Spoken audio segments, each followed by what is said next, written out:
I might have to readjust. Hold on, just a smidge. I'm off center. Anyways, hi again. I'm back. I'm sorry I cut off the stream. I decided that I was gonna cut it off the stream for a moment and go take care of some stuff. I had to take care of some stuff right quick. I had a call. I had to answer right quick, so I had to end the stream. But yeah, I decided that I was gonna continue to play the Great Ace Attorney for a bit, to like at least finish the first chapter. So I wanted the goal is to at least finish the first chapter by the end of the stream. That's the goal for today. So yeah, that's what we're shooting for. Whoa, why is my frame so high? Yikes. Whoa, I think I might actually have to, let me check something.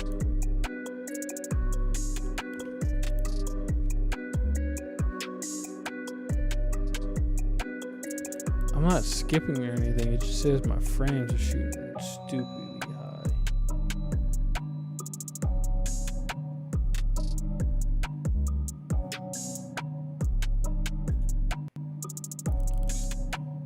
Let me minimize this right quick. That's why. Okay, because I had, okay, let me fix this right quick. I'm sorry. I thought I had this fixed, but it is not fixed, so I gotta fix it right quick.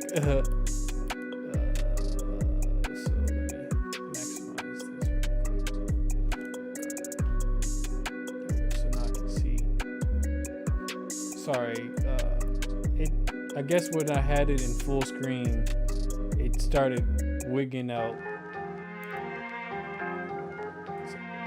1 second. Let me resize this again for the second time. You know, like resize.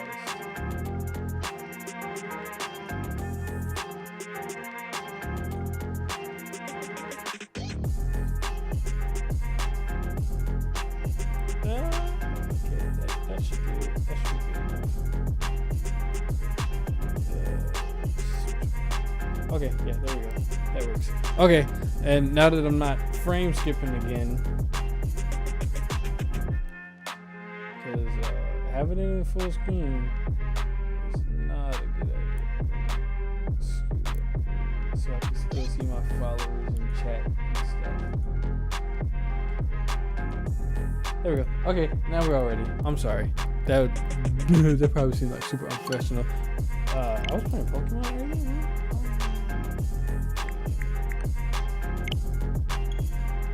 Turn off the music. Close this out. Boom. There we go. Now we're all set. Cause we don't need my music. We got the bomb ass track from this game. Let me turn it up a little bit. Oh great. I have to do my bad voice acting. Please forgive me for my bad voice acting and my bad how bad I am saying words.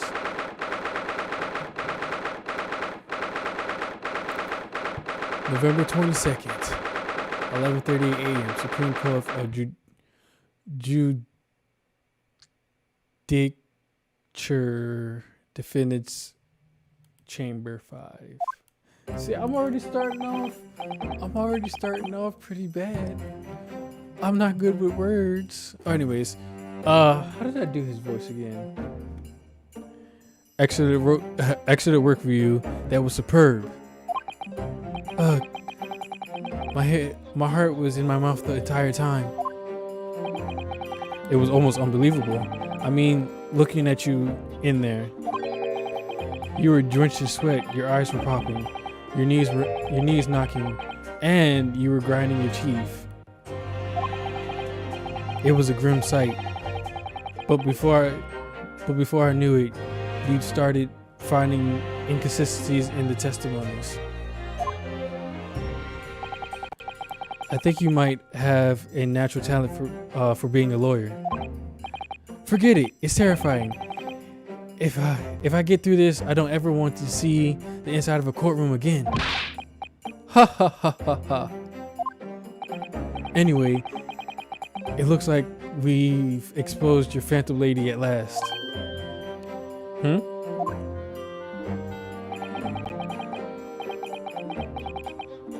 Miss Giselia Britt, a student from Great Britain, is she? That's what I was trying to tell everyone from the start. Dr. Wilson wasn't alone. There was a young woman with him, like I've been saying all along. Yes, you have, haven't you?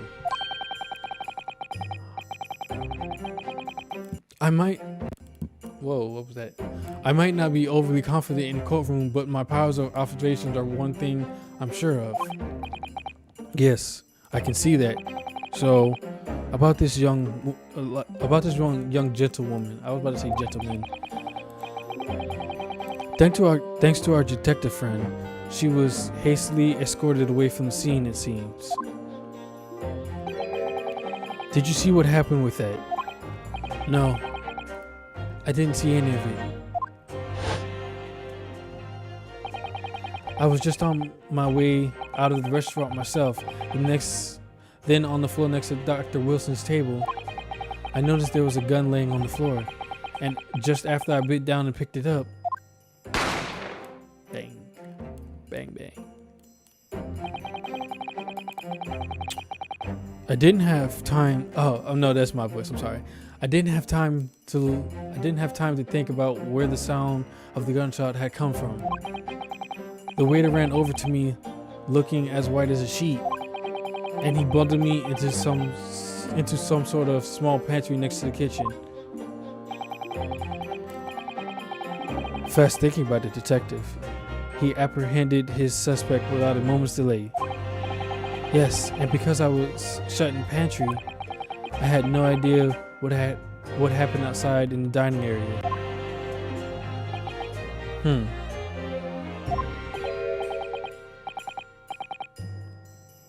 I'm assuming that's the professor. Oh, there you are. Well done, both of you. Yep, that's what I thought. Professor Mikotoba. Well, it seems I was right. The pair of you make an outstanding team. You've exceeded my expectations, I have to say. Yes, it seems You planned this from the start. You arranged things so that I wouldn't be able to act as a lawyer in this trial. ... Our modern country is still in its infancy, our justice system even more so. Which is why I firmly believe that we need to send our brightest young stars overseas to learn all they can. I wanted to avoid a situation that may have resulted in your study tour to Great Britain being cancelled. ... Well, it makes no difference. Lawyer or otherwise, if I'm the kind of man who can't help his best friend avert the worst crisis of his life, I shouldn't waste everyone's time by going to study overseas anyway. What? What are you saying, Kazuma? So that's your stance. I was afraid you'd feel that way. Kazuma! Well then. It looks like it all comes down to you, young man. To me? Yes. You need to prove your innocence and uncover what really took place in the restaurant. I must say, I very much want to know the truth. After all, I have a personal connection to this case. Come to think of it, he said the same thing earlier this morning, didn't he? If you don't mind me asking, Professor, did you know the victim? Yes, I did. As you're probably aware, Dr. John H. Wilson was a visiting professor at UMaine, and it was I who invited him. Oh, I see. I didn't know that before. Anyway, you're about to go into battle. The victim was a university professor from Great Britain, and a well-known one at that. Naturally, our government is looking to identify and punish the culprit as quickly as possible. But let's not forget who we're going up against. The gentlewoman whose involvement our police bureau went to extraordinary lengths to hide. Okay. Yes, and I'm sure the prosecution will be using every tool at their disposal to squash the case. But I've no doubt that you pair will put up a good fight, right to the last. Best of luck. Thank you. Oh, no, that's me. Thank you. Now then. I need you to run an errand at the university at once. There's something I think we may need. Of course. Good luck, Kazuma-san. Kazuma-sama. Bye. Defendant Naruhodo. Court recess is over. Please make your way back inside the courtroom at once. It's time. Let's go back. Let's get back to it, partner. Let's go in there and deal a decisive blow before those old fossils know what's hit them. ... Kazuma. What? Thank you. Really. What for? Well, if you hadn't said you believed in me, then I'm fairly sure I'd already have been found guilty by now. Look, I have faith in you. As a lawyer and as my friend. Coming from you, that means a lot. If I'm found guilty in this trial, he's really going to give up on his dream of studying abroad. That's the kind of true friend he is. So this isn't just my battle anymore. Whoever we're up against, we absolutely cannot afford to lose. Alright then. I'll save the thank yous for after the trial.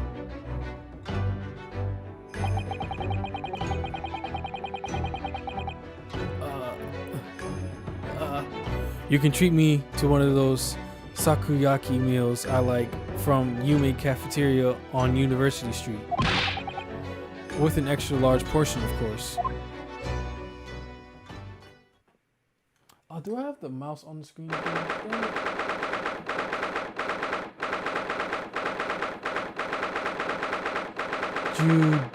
Judicature. I'm not even gonna waste my time trying to say the word. I'm gonna just skip over that. Hammer. The court hereby resumes the trial of Ryunosuke's Naruhodo. Prosecutor Aochi, have you managed to subpoena what? The witness? What? What is it with these words? Why? These words I've never seen, I've never heard before. Yes, Your Excellency. Yes, Your Excellency. Against all odds. And thanks to certain young strapling, the prosecution is now under rather painful scrutiny from the government. Sorry. Let the government scrutinize. That's their job. It's nothing to worry about. It's highly unlikely that the good relations we hold with Great Britain will emerge from this trial unscathed. Oh, excuse me. Will you still think it's nothing to worry about when the new treaty breaks down and our nation founders? Again, terribly sorry. If the friendship between our nation is really so fragile, then the treaty isn't worth the paper it's written on. You really have nothing to worry about, Ryunosuke. Ryu. What do you mean? As a secret trial, anxiety over some foreign government's opinions, a bundulant investigation, missing witnesses. Is this what our nation's justice system is? Is this what the Supreme Court of Japan or of England? Shut up, you jumped up, rookie boy. You and your friend know nothing of this situation our nation finds itself in. By aligning ourselves with this great world power, we'll become strong. Diplomacy has never been more critical. Doing voice acting and talking and all this stuff is pretty hard. I don't know how people do it. Anyways, we'll continue. Sorry. Steady political maneuvering is what will secure our futures. ... I won't deny that I'm no expert. I'm just a student, and one who could arguably study harder too. But standing here now in the Supreme Court, there's one thing I feel very strongly. A country that fails to uphold the truth in its justice system is a country with no future at all.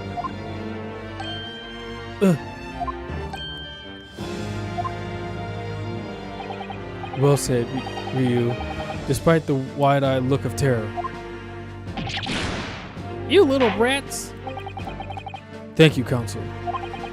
This court is the pinnacle of our nation's justice system and exists solely for pursuance of truth. With that in mind, this trial will now resume with the next witness taking the stand. The visiting student for Great Britain, Miss Giselle Brett. Yes. Your Excellency. Okay. I'm not gonna yell. I'm already struggling. Oh, what the fuck? What's with that hat though?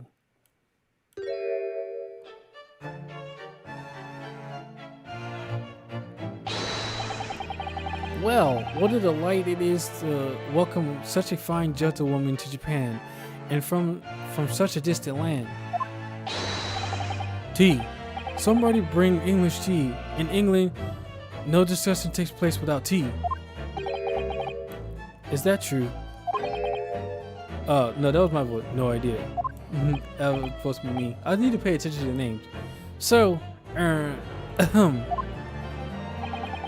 could we possibly trouble you to state your name and occupation for the court?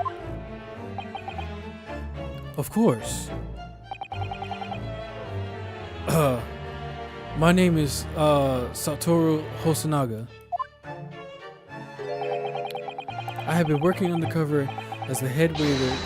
Yeah. Yes, we know all about you already. Inspector Hosonaga, where are your manners? In England, it's always ladies first. Is that true? No idea. Okay.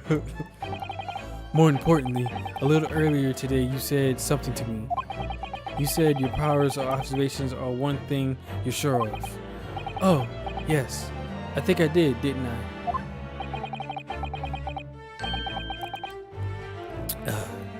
Yet your description for this amazing sight was simply a woman. Sorry, you, but your powers of observation aside, your powers of description are sorely lacking. Guilty. So, dear lady, once again, if you may trouble you for your name and occupation, please. She's probably ugly too. Of course, you put a mask on.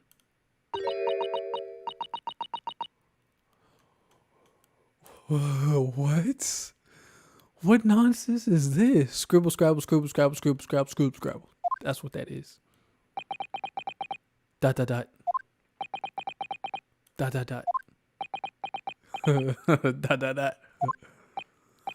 I'm terribly sorry, dear lady, but what?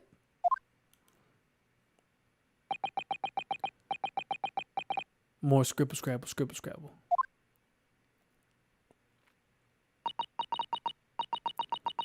Scribble, scrabble. Oh, I can't do her voice.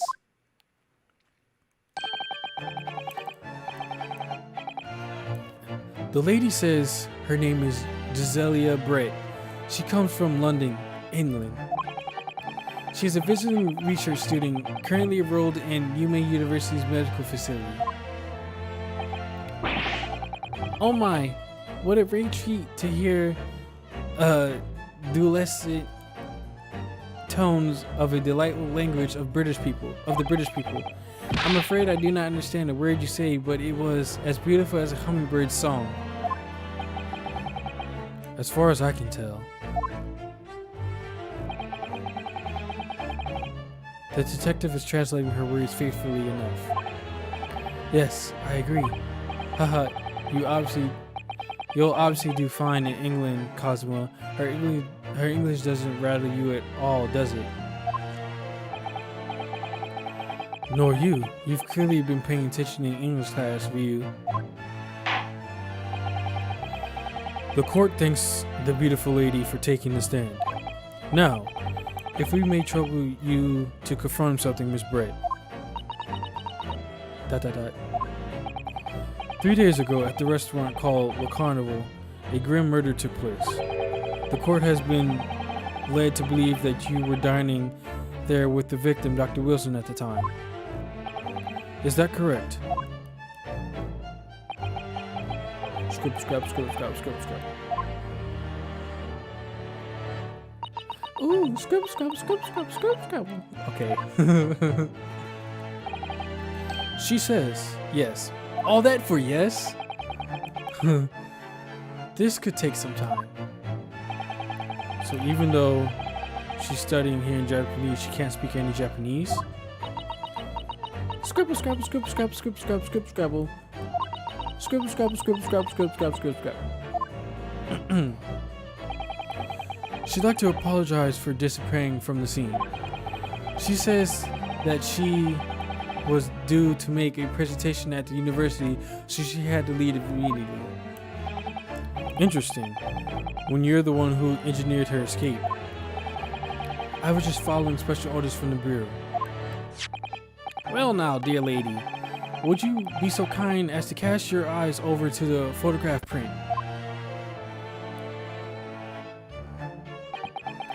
Seeing as you were so unfortunately present at the scene of the crime, could it be that your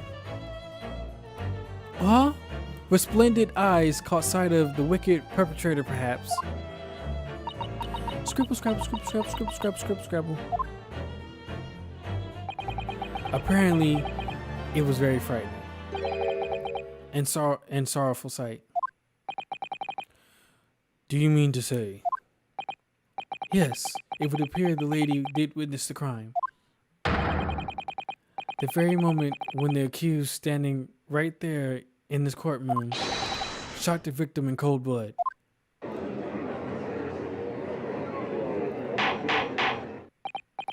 Order in the court. Did I hear you? Did you hear that, Your Excellency? Here we have an absolutely conclusive witness statement. Well, it looks like it's clear now.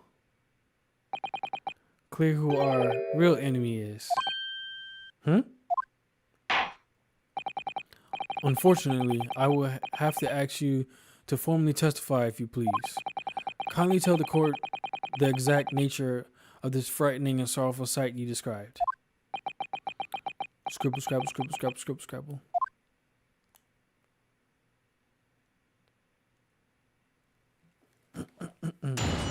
Witness testimony. Witness testimony. I'm gonna say it like that. Witness testimony. Anyways, a frightening and sorrowful sight. Scribble, scrabble, scribble, scrabble. I had arranged to meet for a slightly late lunch on with Dr. Wilson that day. The professor was ain't able to eat, so I ordered myself only a beefsteak. Scribble, scrabble, scribble, scrabble, scribble. After a while, the accused came over to greet the professor, and they got into a fierce argument. Then, not long afterwards, the accused took the professor's gun and shot him right before my eyes. Scribble, scrabble, scribble, scrabble, scribble, scrabble, scribble, scrabble. I don't carry a gun. I don't carry a gun myself, so obviously I couldn't have been the culprit.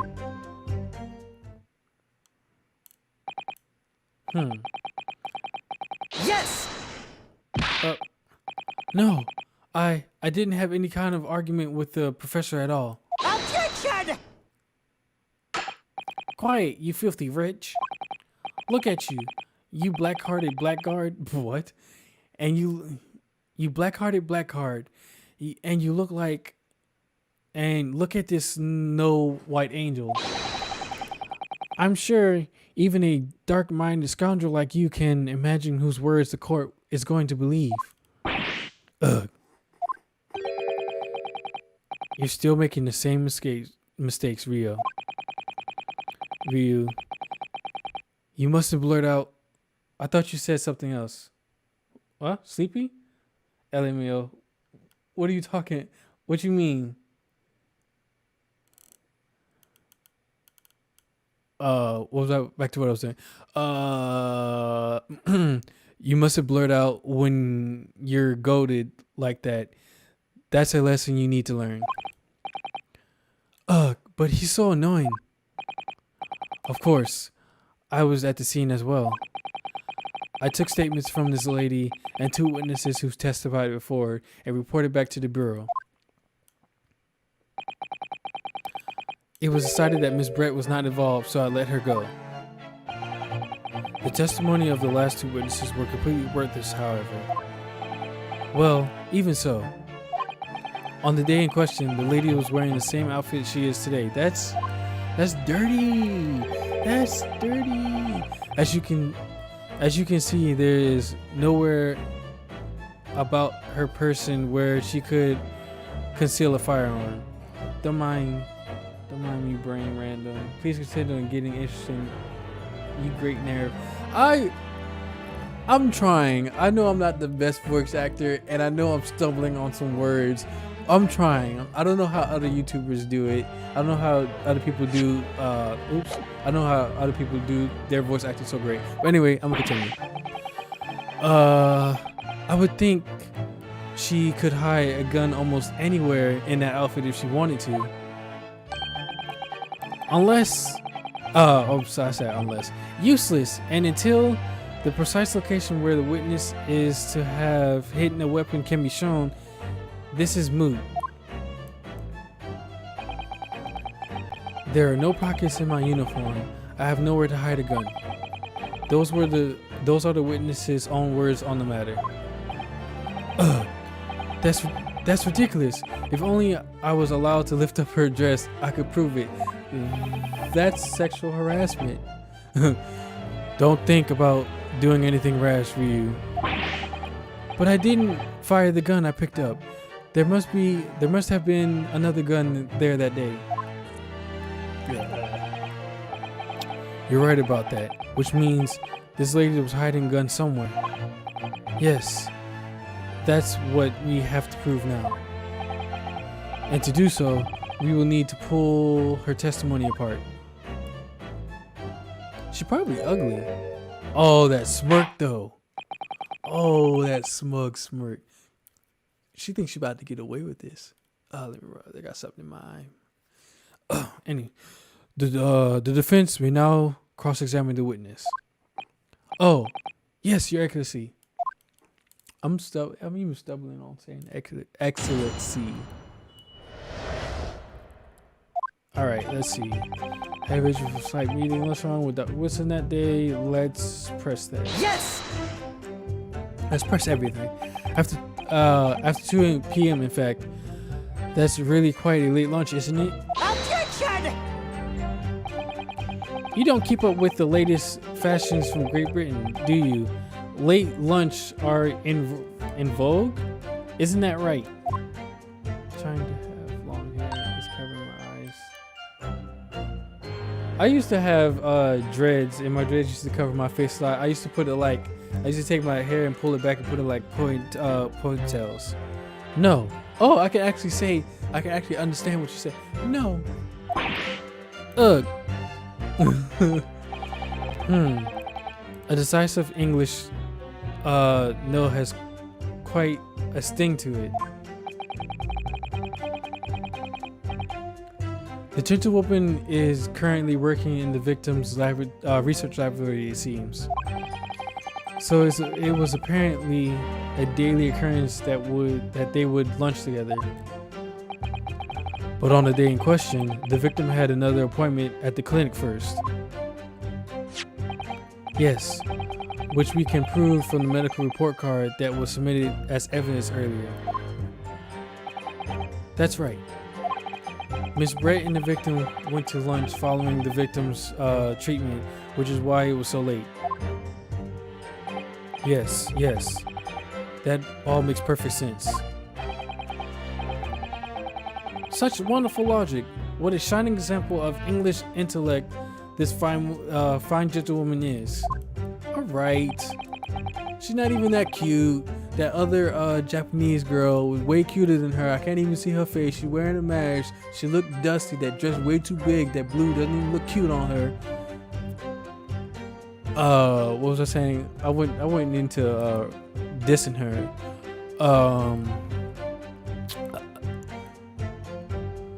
So you both arrive at the restaurant. What happened next? She got a giant ass swan on her head. Like, that's not even cute. The professor was unable to eat, so ordered the beefsteak. Yes. He was unable to eat, you say. And that was because he had just had a tooth removed at the Hoda Clinic, correct? That's correct. You're supposed to actually check with the witness before answering. Was Miss Brett aware of that fact? Alright, Steam Labs, I need you to calm down with sending my my welcome notification. I might have to change how many times you would have to message before that pops up, because I don't want that to be a spam. Anyways, it seems so, yes. She heard that the professor was to have some dental treatment. So that would mean that it was you who ate the steak pictured here. Is that right, Miss Brett?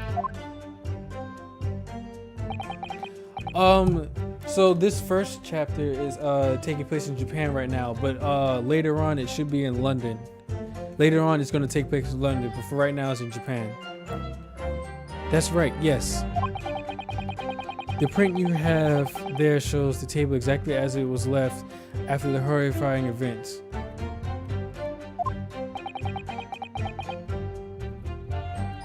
Exactly as it was left? Dear me, what a harrowing experience. To have traveled to a distant land, only to a distant island on the far side of the world, and be embroiled in such a tragic incident. Have no fear, my lady. I swear I will crush the evil fiend that has subjected you to this terrible plight. So the victim, Dr. Wilson, had nothing to eat or drink at all? That's right, other than some carbonated water. Just water? Yes, the professor was unable to eat, but he had been given permission to drink water. So it appears that the diners toasted their lunch with a glass of water each. There's no water. They each raised a glass of carbonated water? What do you think, Miosuke? What's his last statement? Because they didn't have water. The music's a little annoying, it's louder than your voice. Okay. See, I'm glad you hear it. Thank you. I can turn this down just a bit. Oh no. Let me turn my voice up. Turn the game music down just a smidge. Let me do the audio. Oh, I can't. I gotta adjust it from here. Okay. Turn it down a little bit more. How's that? Is that better?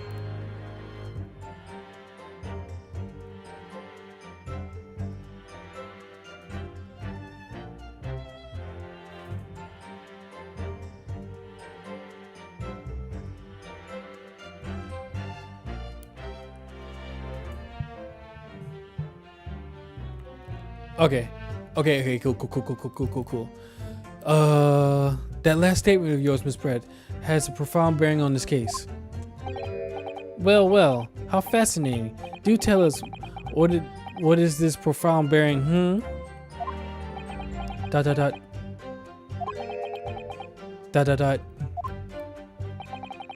The significance of the statements will become apparent when the time is right. The defense calls for the witness' last statements to be formally added to the testimony. Well sidestepped, counsel. Very well. Miss Brett, kindly repeat what you just said to be added to your official testimony. What? What kind of shit is this? Her mask is smiling. Like it's squinted. It's not even okay. This game was wild. I forgot how wild the Ace Attorney games are. Gladly, she says. ... That was brilliant, Kazuma. I'm going to remember that one. Which one? The significance will become apparent when the time is right. I could really use that phrase. I'd hope there are some more useful tips you're picking up from this experience than that, Ryu. I ordered beefsteak for myself and the professor such as over carbonated water. Now, I think there's a problem with that because I don't think that's carbonated water. I think that's wine. But I'm not really sure because I can't really like read Scribble Scrabble. Carbonated soda and steak can be seen on. Oh, it does say a bottle of carbonated water in the stake. Okay. In front of his shoes that he was shot from the front and the chest and subsequently died. Let me see.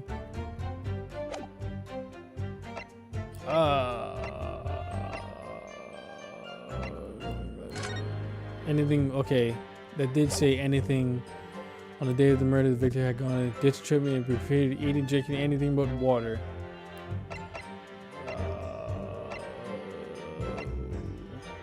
Let me go back up here. Or to be safe from self-repression, I said cheers over a glass of carbonated water. After a while, the accused came over, greeted the professor, and they got into a fierce argument. Then, not long after, the accused took the professor's gun and shot him right before my eyes. Okay, so I'm probably on track, but let me press her on this right quick. Let me keep asking her questions before I press anything. I never got in the argument with the professor. All I did when I noticed him was go over there to say hello. Please don't get angry with me. No, I wasn't directing that retort at you. It was meant for the lady next to you. But anyway, as I said, I did not argue with the professor. I need a shave. My nose hair, I mean not my nose hair, my mustache hair is curling into my nose and making it itchy.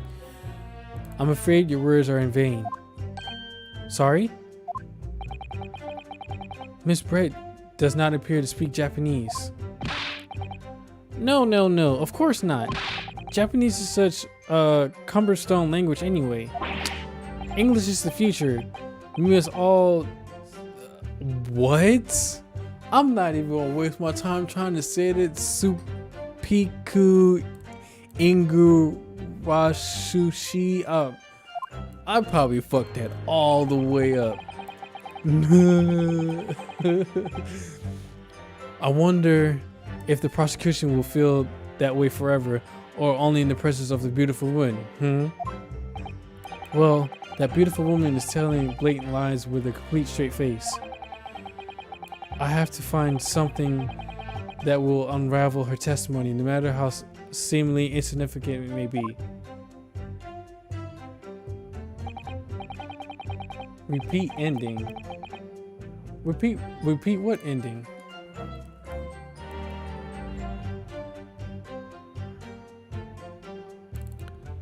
Anyway, it seems that after the argument, the accused briefly returned to his own seat.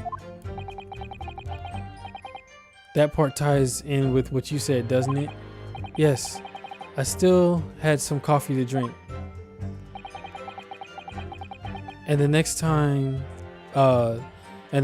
you got up after that was when I had finished my coffee and stood up to leave. ... Oh, she over there smirking. That dumbass retarded hat you got on want to smirk. She about to get caught up. I'm gonna catch her. I'm gonna find out something wrong.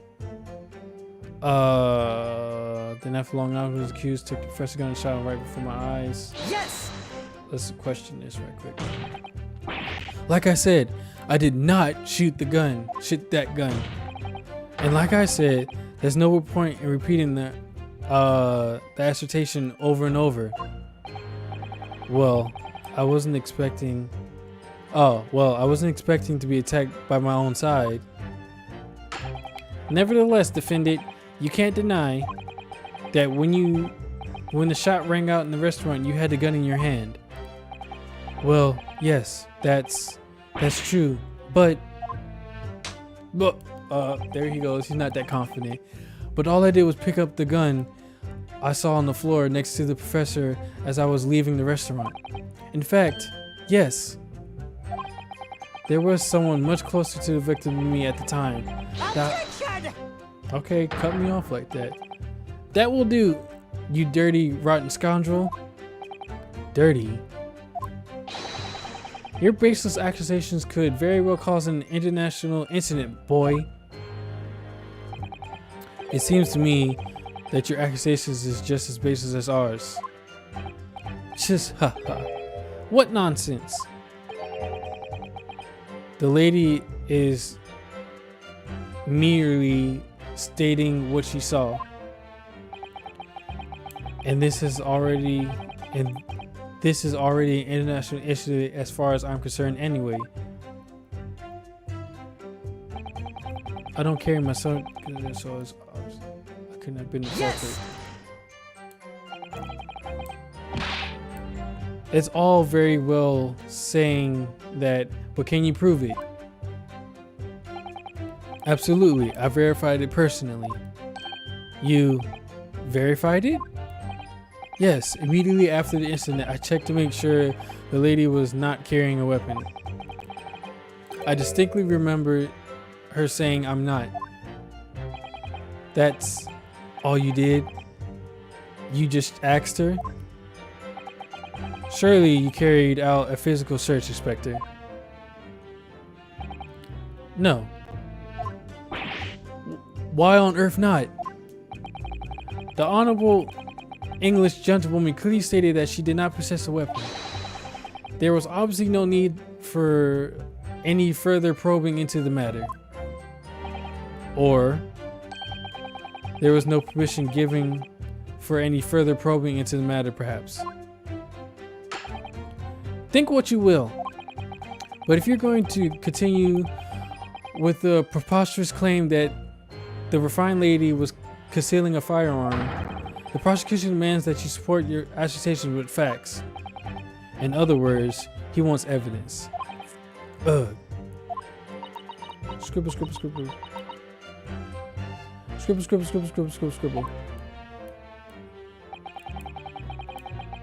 The lady wishes to point out that of course she wanted to stay and assist with the investigation, but she was in a hurry to give a presentation at the university, so she was compelled to leave. My ears itchy. Not to mention the fact that your office had told you to get the woman out of there. Not get her out of there, I just urged her to leave. The lady would like to point out that she was in no way meant to run away. She in no way meant to run away from the crime scene, which is why she is only too happy to cooperate and testify here in the court today. Unlike a certain student who refuses to admit when the game is up. ... You could at least have the courtesy to pay attention when I'm goading you. Alright. So she's maintaining that you got into an argument with the professor at the end of which you shot him. Which is an out and out, totally unfounded lie. Still, her statement is very compelling. After all, she's the elegant, refined lady, young and beautiful gentlewoman from Great Britain. In stark contrast to you, dressed from head to toe in a dull black school uniform. I'm dressed exactly the same way as you are, except for the flapping red ribbons, which I'd like to point out once again, there is no wind in the courtroom. Why the hell is his bandana just flowing like that? Well, anyway, this is our only chance to expose her testimony as fiction, that is. If we can't do that, the trial's over.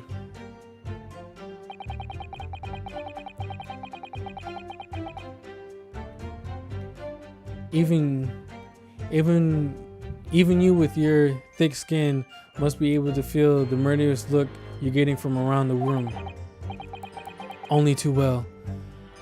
I feel half dead already, and the fact that I can't see a single inconsistency in her testimony isn't making me feel any better. The first thing to do is to press her on any of her statements that seems even slightly off to you.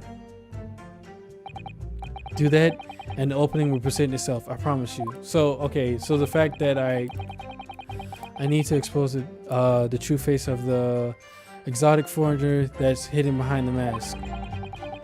That's what I should be aiming for in this cross-examination. Okay, so I need to figure out... Oh, no, go back, I went too far. there's something wrong with this. Photograph shows the victim is shot for chest. Oh, he's on the wrong side. Maybe that's it. Yes! I could be wrong. Yep, I'm about to take a hit.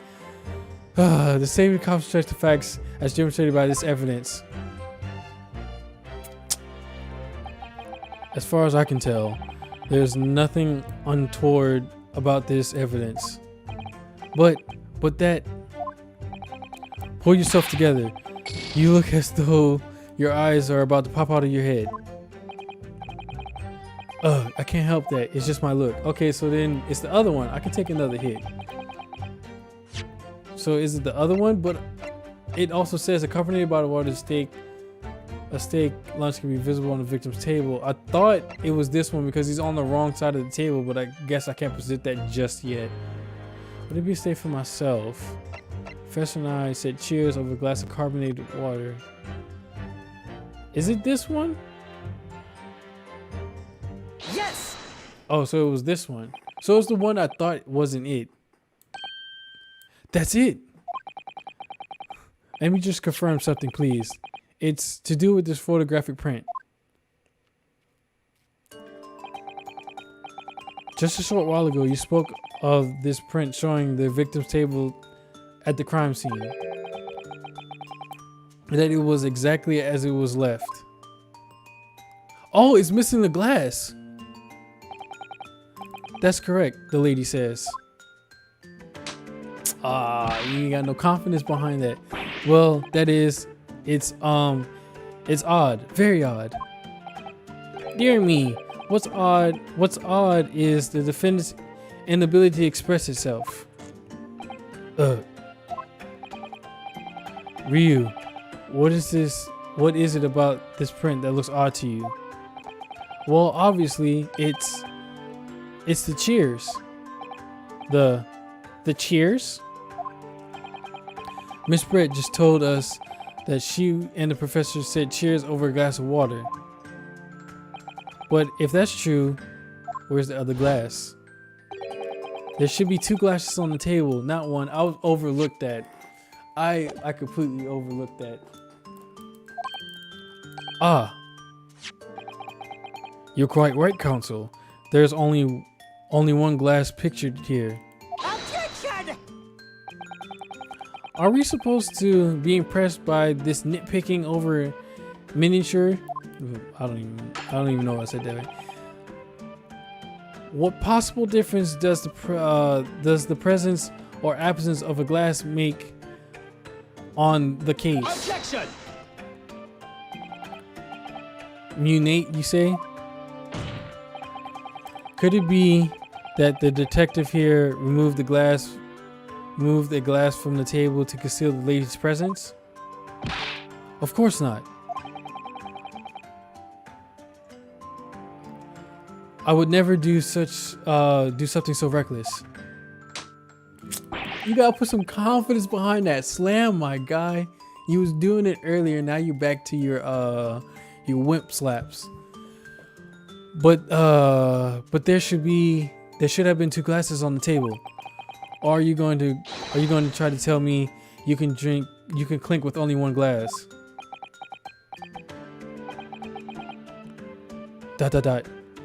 You're quite right. Especially with him, he's not even, yeah, especially because sometimes he slams it and then sometimes he smacks it. So when he smacks it like that, he's not confident in himself. And then sometimes you're just like, I get excited whenever he gets the slams in. But yeah, I don't know how they don't be like having wrist problems or they be breaking their hands, but how hard they be slamming them desks, tables, stands, whatever you want to count them.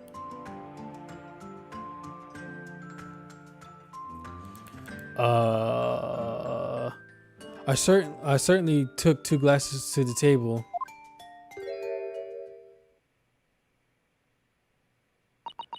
Scribble, scrabble, scribble, scrabble, scribble, scrabble, scribble, scrabble. Inspector, what did the lady say?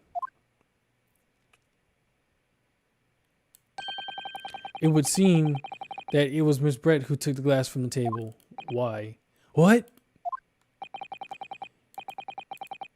it was also terrifying. Everything that happened. I panicked and thought I should try and hide the fact that I had been there at all. Good gracious. I want to see what her face looked like.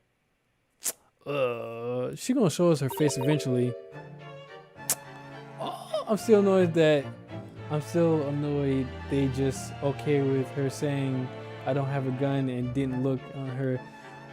Apparently that's how they rolled back in the G. This is obviously like way back in time. It's not modern, cause ain't no way you getting away with just oops. I don't want to. I didn't have no gun. You don't have to check me. Oh, okay, that's good. We don't have to check her. Let her go. How do I want to use a voice? I'm gonna just use the casual, normal, girly voice. Sorry.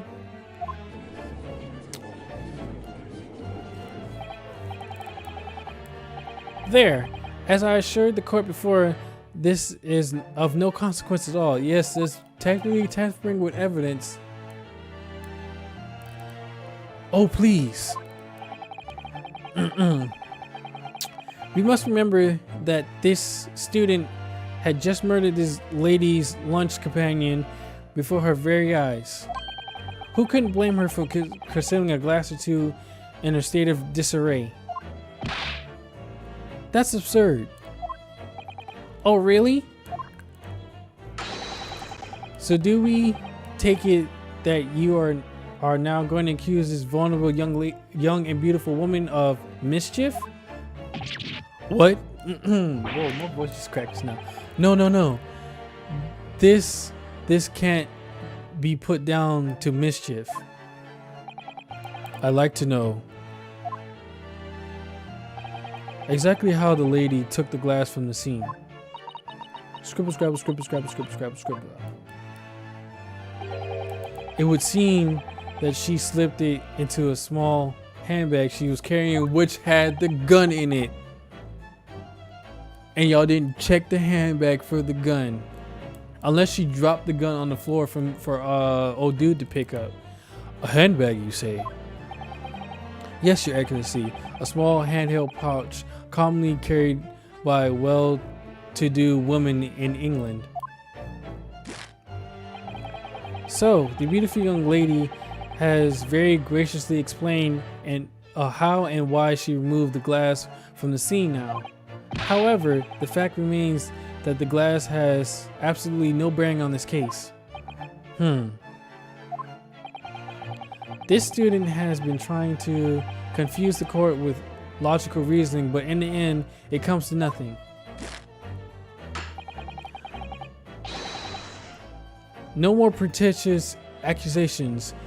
You have wasted enough time already. Indeed, the lady has offered a satisfactory explanation as to why she removed this glass. I think henceforth we can consider the matter to have no bearing on the case. Counsel for the defense, are you in agreement? Well, I don't know really. If you want to pursue this matter further, you're going to need to show that it has some deeper significance. The handbag. Yes, you're right. So she took the glass away in her handbag. If there's a deeper significance to it, it's the handbag. Come on, game. Don't play with me. Don't be dumb. Everybody in the courtroom is dumb.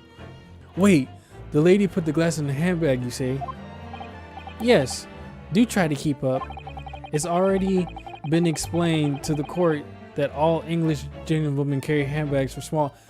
The judge and the other guy, the prosecution, are they're definitely simps. They were simps in the Phoenix Wright Ace Attorney games too. Let me see. A little while ago, Miss Brace stated the following: there are no pockets in my outfit. I have nowhere to hide the gun. Now it's all coming full circle.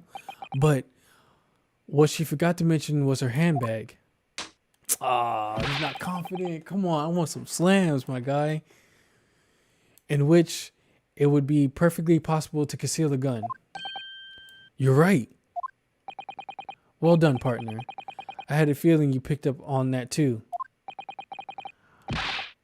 What are you insinuating, you vile blackguard? It's very, very simple. The gunshot was heard when the defendant picked up the gun from the restaurant floor.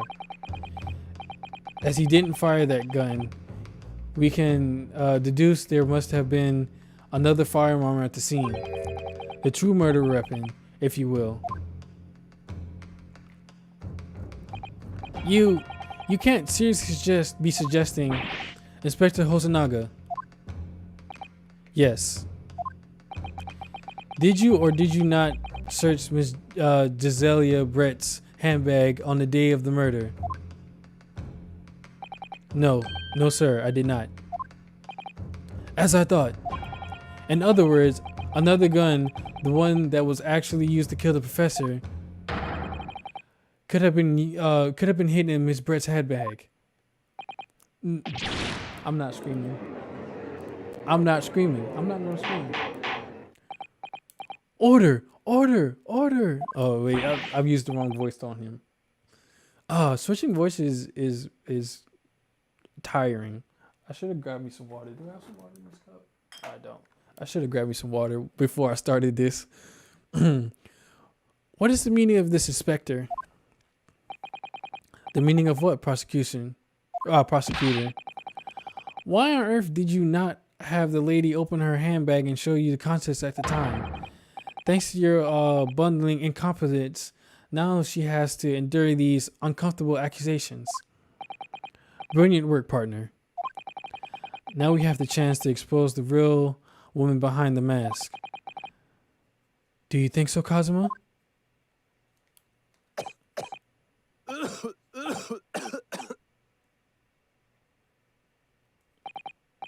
Well, what a sorry situation. Clearly, you have no faith in the police. As I said, I did not search that lady's handbag after the shooting, simply because it was unnecessary. What? Unnecessary in what way? I ought to thank the student lawyer, really. Oh man. I have a piece of evidence here that will completely that had completely forgotten about. This photographic print.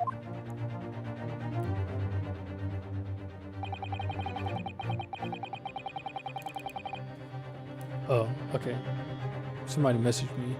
Leave me alone. I'm playing the game right now. Oh, wait. I don't even know what that said. Wait, go back. Why? I didn't even know what that said.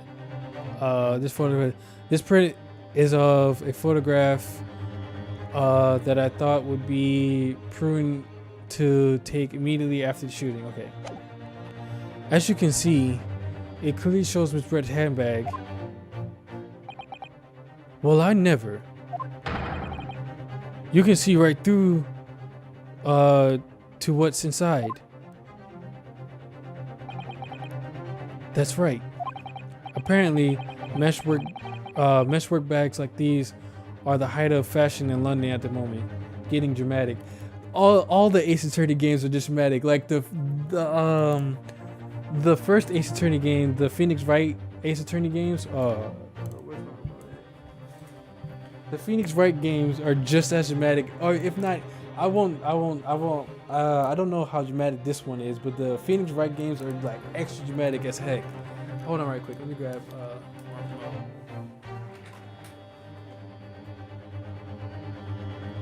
Alright, I'm back.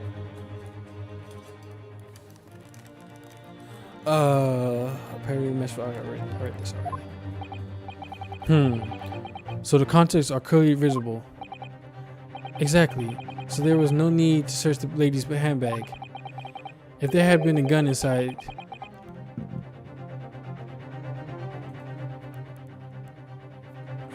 if there had been a handgun inside, it would have been immediately obvious. Ugh.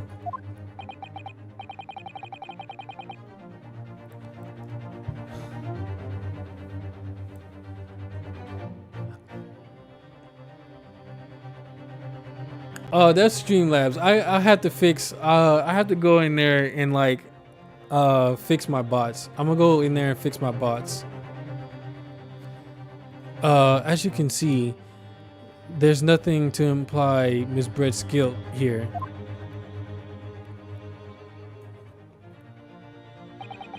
All right, both of y'all looking smug is not necessary. Thank you for helping to prove that Naruhodo-san. I'm not screaming. Dramatic. Is your phone going off? No? My phone wasn't going off. It was, I had to, make sure that, my TV was about to turn off because I have my, ring light USB cord connected to my TV, so my ring light could be closer to my face. So if my TV would have turned off, my ring light would have turned off, and that would have been a big problem. Order! Order!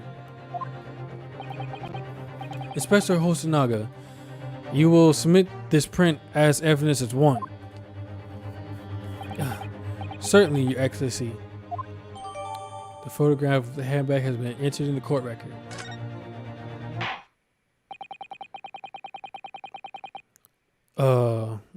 I think you've had long enough to cross-examine the witness counsel. ... The court has now been shown considerable evidence. As the photographic print just submitted into the court record appears to have no further significance, I am satisfied that there is no longer any room for doubt in this matter, and I must make my ruling. Indeed, and there is only one logical conclusion: that the pathetic rookie slumped over the bench before us is the only possible perpetrator of this crime.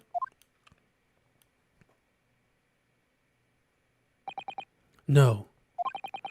Just when I thought I was beginning to turn things around, I'm in a worse situation than I was at the start. ... Kazuma? ... I'm sorry, Ryu. Now that the cross-examination of the witness is over, there's no way to force the trial to continue. What? You mean this is it? ...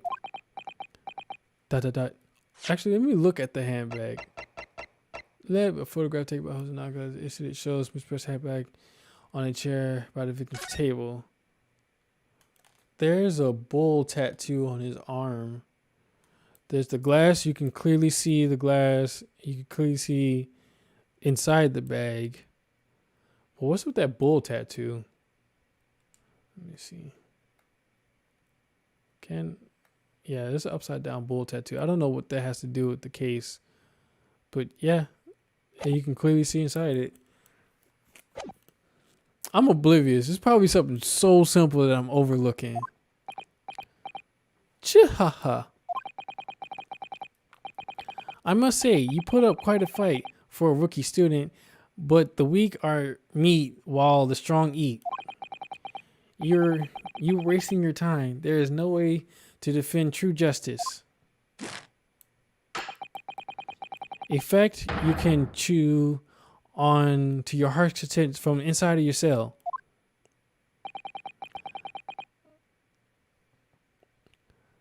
This can't be happening. Am I really going to be found guilty of a crime that I didn't commit? And Kazuma, his dream of going to study in Great Britain will slip through his fingers. ... Kazuma. What?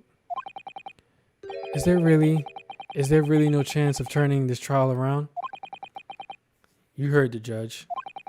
There's nothing about that last photograph the detective produced that we can contest, which means there's no basis on which we can argue for the trial to continue. ... Very well. I will now proceed. Wait, no, wrong voice. Very well. I will now proceed immediately to the ruling. It seems we will be able to report to the British government on time after all. That smug little.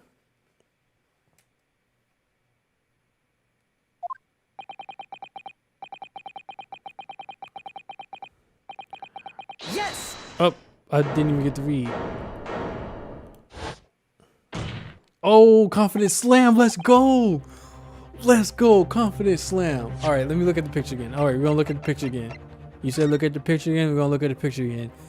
What could be wrong with this picture? It's mesh. We can see the glass. The only thing of note I can see is that bull tattoo on his wrist.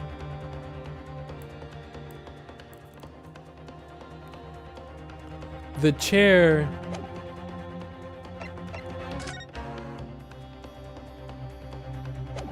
The chair is not in the same spot. I do notice that the chair is not in the same spot. Why? Also, what I don't understand is why is he on? I also want to know why isn't he on the side if he was not supposed to eat? Because apparently he had a tooth surgery where he couldn't eat and he could only drink water. So why is he in the chair right by the food is one thing that I keep wanting to bring up, but apparently I'm wrong if I bring it up. So for one thing, he's backwards. For one thing, he's backwards. For two, he's on the side where the food is when he's not supposed to be eating food. That's another thing. For three, I didn't mean to click on that. For three, the chair is flipped over and backwards unless they turned it around to take a picture of the handbag, but that wouldn't make any sense to do that. But her chair is on the wrong side, because on this picture it was straight. There's also oh wait a minute, okay, so look, you see that there's a bull tattoo, there's a bull marking on the plate right here, and then there's a bull marking on his hand right there. So why is there a bull marking branding on his wrist from the bull marking that's on the plate? Something don't add up. I feel like I'm onto something, but I don't know exactly what I'm on yet.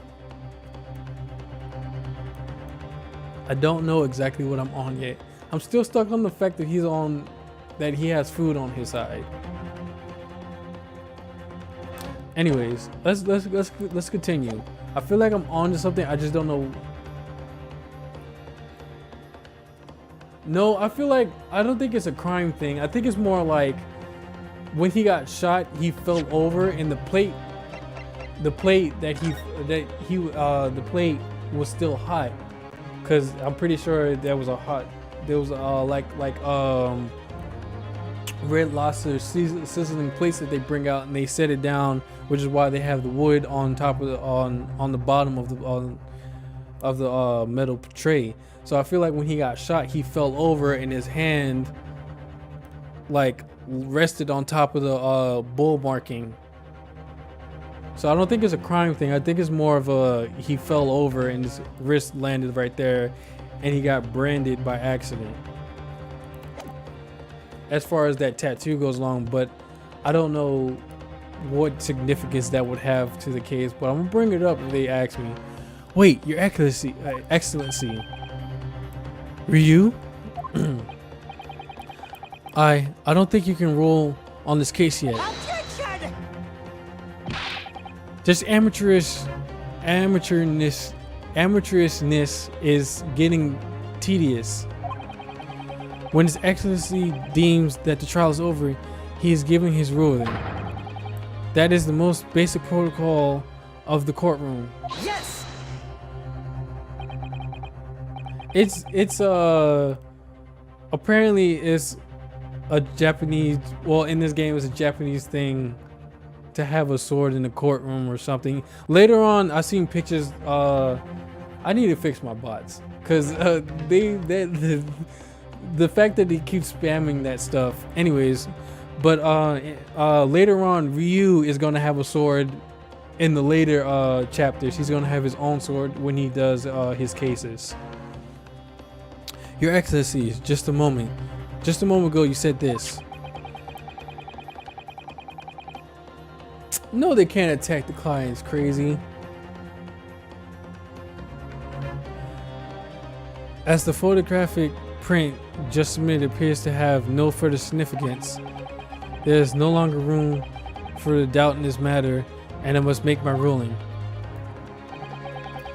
Now that means that if there was a problem with the evidence, some significant detail, I mean.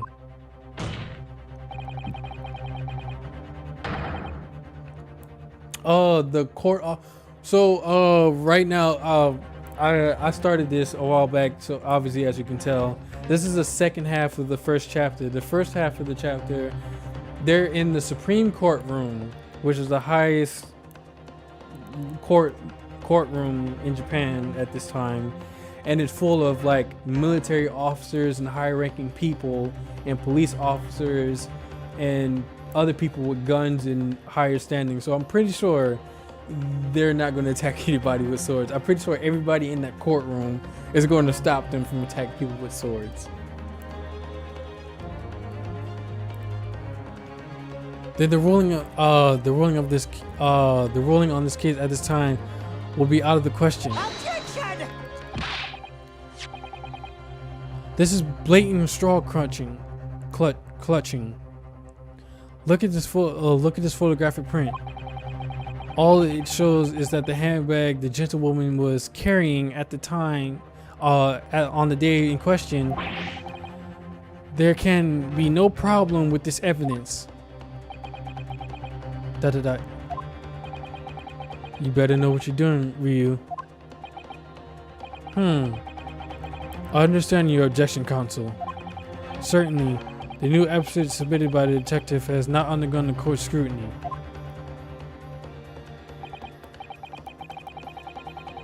Alright. What kind of coffee? Oh, well, you can tell me when you come back. Let me know what kind of coffee you're getting when you come back. However, I fail to see how we can glean any new information from this handbag. My thoughts exactly. Really, the prosecution is becoming tired of this rookie's desperate wheezes. Yes, I am desperate, but this isn't a wheeze. There's something about this photograph which just doesn't seem right. If only I could put my finger on it. Very well. I regret the defense one follow opportunity. What?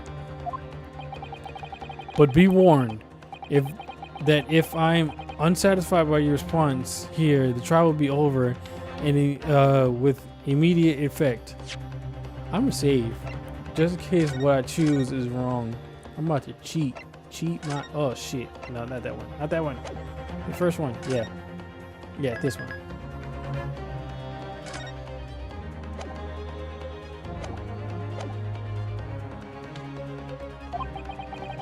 Do I make myself clear? Yes, Your Excellency. So, take another look at the photographic print Inspector Hosonaga submitted before.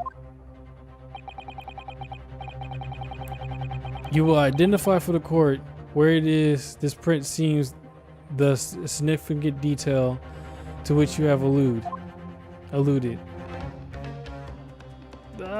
Right here. Yes! Look at this here. There's a very unusual mark on the victim's wrist. This is true. It looks almost like a burn of some description. Objection! Dear me, I was pondering what new piffle you would come out with. A burn, you say, on the victim's wrist? Clearly that has nothing whatsoever to do with the magnificent lady handbag. Yes, that is a burn mark. You're right. Go on, Inspector. The police coroner also noted it when he was performing the postmortem examination. It was deemed unrelated to the cause of death, so he didn't note it in his report. What did I tell you? In any case, we have no idea when the victim suffered the burn, do we? And no possible way of knowing neither. The more I look at it, the more I find myself intrigued by this curious shape of this mark. However, as prosecutor points out, unless a firm connection to the case can be shown, I cannot allow any further time to be spent on the precise detail of this burn. Script.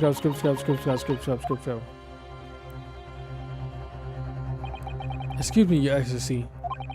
It would seem Ms. Britt has a lunch appointment with the dean and other university staff.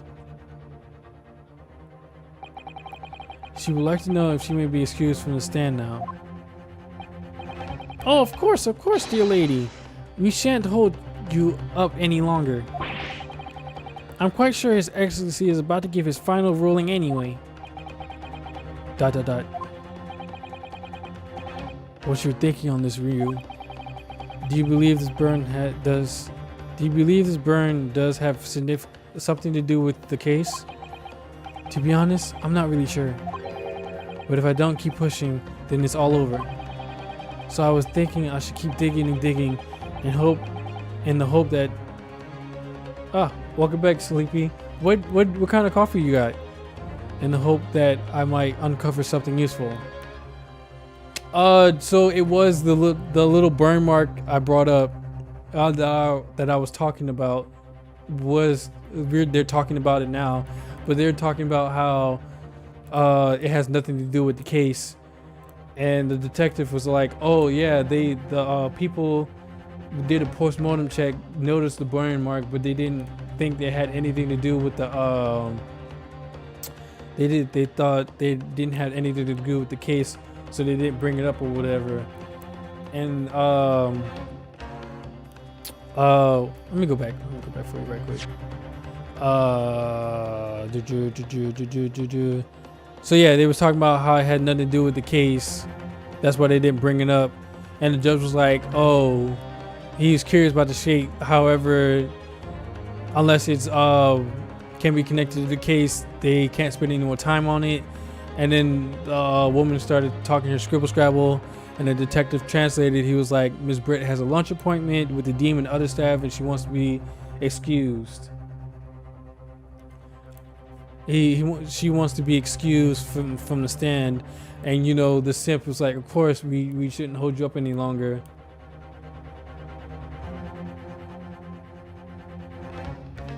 I haven't yet. I was just about to I think they're about to bring it up now, but I stopped to bring you up to speed. So I was thinking I should keep digging and digging in hopes that I might uncover something useful. ... Yes, you're right. I am? If we can just link the burn to the case. If we can do that, we might be able to prise this shutting door back open again.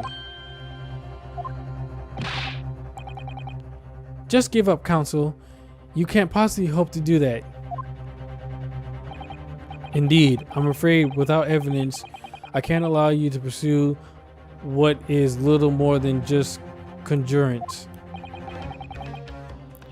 But if we had evidence that irrefutably linked the burn on the victim's wrist to the case, then would you allow it? I would, yes. To tell the truth, I hadn't noticed that burn. But as soon as you pointed it out, what I did notice was the color draining from Ms. Brett's face. Really? I have to find some link between the burn and the case. I already know what it is. I'm 2 steps ahead of y'all. This is the moment of truth. It's time to find some evidence that proves what that burn really means. So then, the defense will now present its evidence to the court. The evidence that demonstrates an connection between the victim's burn and this trial. I already know what it is. It's this picture right here. Boom. Yes. Bitch. What's this, counsel? Yet another print? Yes, Your Excellency. I believe the photographic prints are an amazing invention. When we humans look at this at a scene, we miss things. But in the photograph, things we may have overlooked at the time are recorded forevermore. Do hurry up, Rookie. What are you trying to say? To inconvenience this poor lady any further really would be quite inexcusable. Actually, we may need you to stay with us a little longer if you don't mind, Miss Brett. ...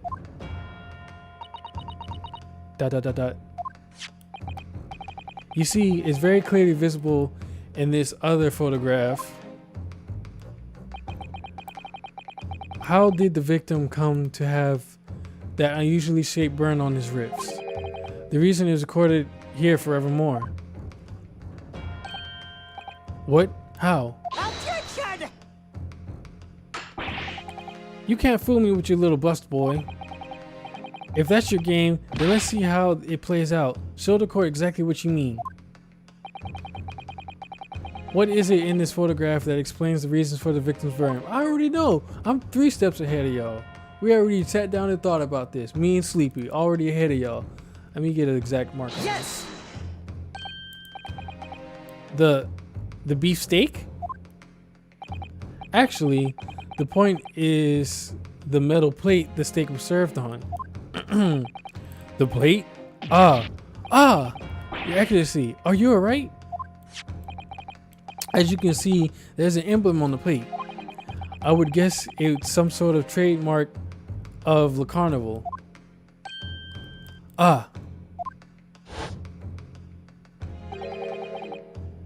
This emblem on the plate. And the victim's burn are exactly the same shape. I'm not screaming. Ryu, you genius. You're spot on. Which means the victim must have suffered this burn while he was present at the restaurant. Objection!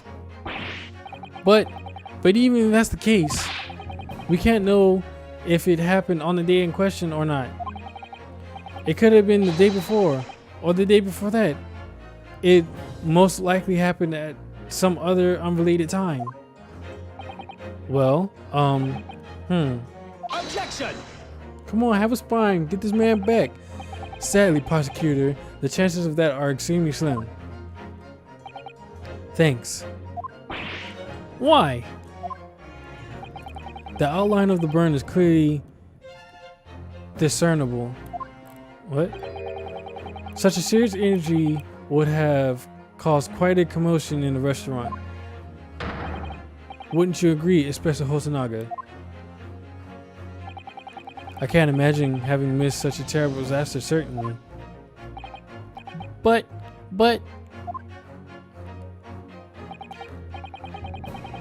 I would say, looking at this picture of the wound, that it wasn't suffered very long ago.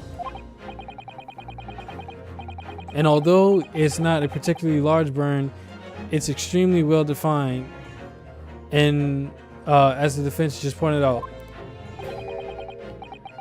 this is no mild burn for sure.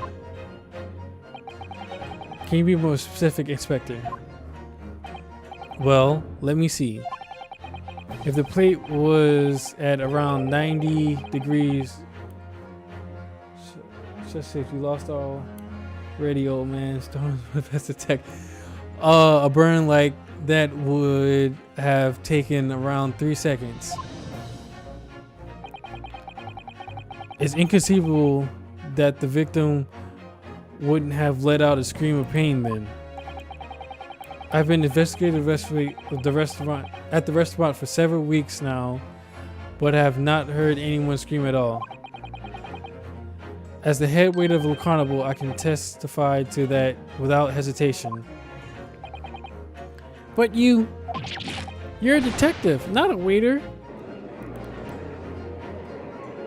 Yes! That has nothing to do with it. He was undercover. There you have it. Something isn't right here. As the detective said, anyone who burns themselves on Piper Hot Plate for 3 whole seconds will scream in pain. There's no question of that. And yet the Special Hosonaga never heard the professor scream, not on that day or any before. That's right. And the strange thing is, on the day he was shot, I didn't hear him cry out either. What are you suggesting? Well, if the professor had carelessly laid his wrist on the plate for anything like 3 seconds that day, that would be beyond careless, I think, counsel. Then the rest of us in the restaurant, myself, the sergeant, and the antique dealer, all of us would, without question, have heard him scream. Wouldn't you agree, prosecutor?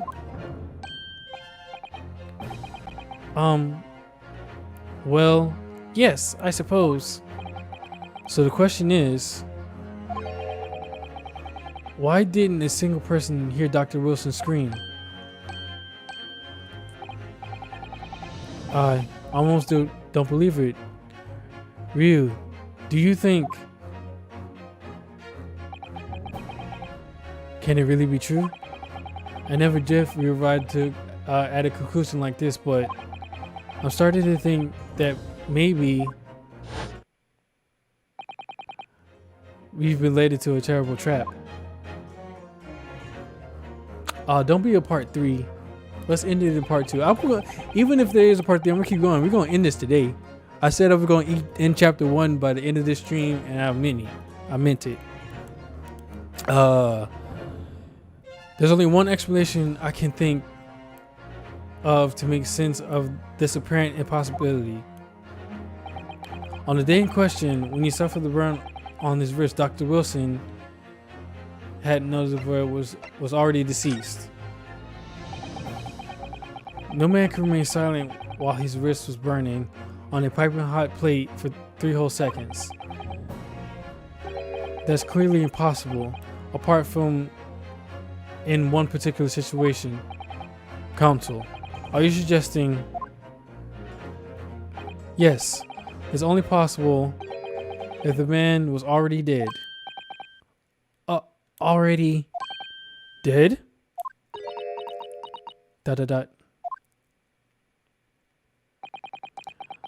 Knowing... Oh! Maybe you're right. Maybe she poisoned his drink. Maybe she poisoned his water. You might be onto something, Sleepy. She might have poisoned his... Oh! Oh. I get it. I understand. Okay, so maybe. All right, hear me out. Maybe she poisoned his glass, right? He's an undercover cop. He's an undercover cop who went undercover as a waiter at the restaurant to catch somebody and just happened to be there at the scene at the time that the person got shot.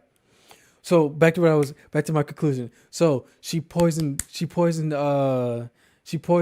poisoned him. She poisoned his glass, and she took his glass and put it in her bag. That's why she put the glass. She was hiding evidence. So no, the cop isn't in on it. He's definitely not in on it. But she took the poison glass and put it in her bag, and took her glass, which wasn't poison, and put it on his side.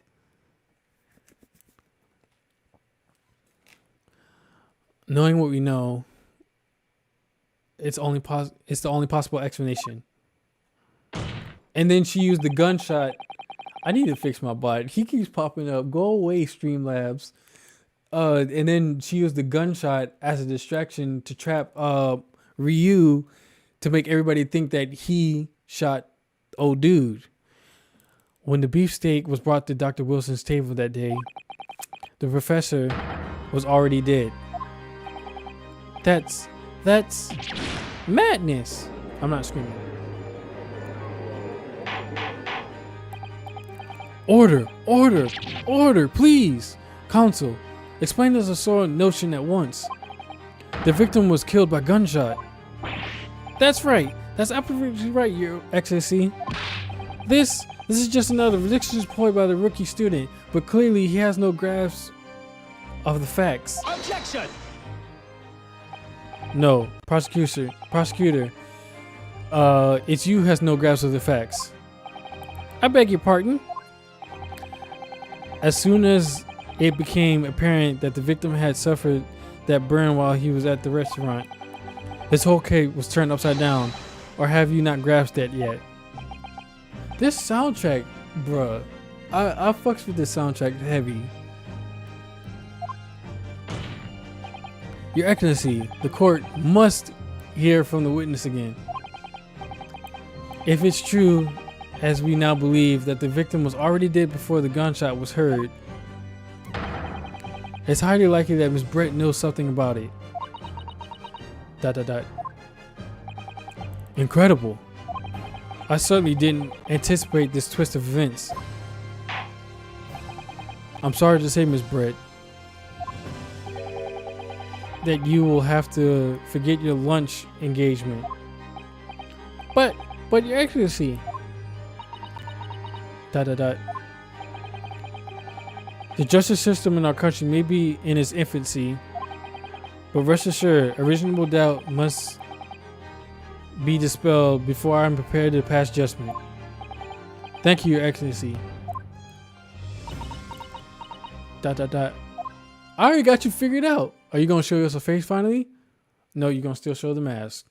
You ain't even that cute. You won't smile. You ain't even that cute. Don't smile at me. Yes, of course. I mean, I'd be delighted. I knew it. She just didn't. I knew it. Especially if it helps relations between my country and yours. I knew she could speak Japanese. Miss Brett, you speak Japanese? Are you gonna show us your face? No, of course not. Well, of course I do. I'm studying in your country after all. But then, why have you been speaking through an interpreter this whole until now?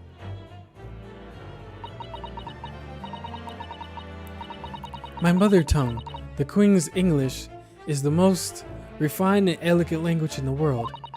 As a gentlewoman, I try to avoid speaking in your vulgar tone as much as possible. ...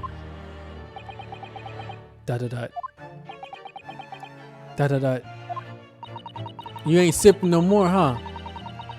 But it seems the men in this land possess none of the chivalrous virtues of the English gentleman. So I can see that I shall have to lower myself to communicating with you all on your level. Oh, well, you're the epitome of a true English gentlewoman. We are truly honored by this lavish consideration you so graciously afforded us. You went right back to simping. Don't you sip too, Judge. I see. In that case, Miss Brett, I will now ask you to testify in your own words about the events leading up to the death of the victim, Dr. Wilson. ...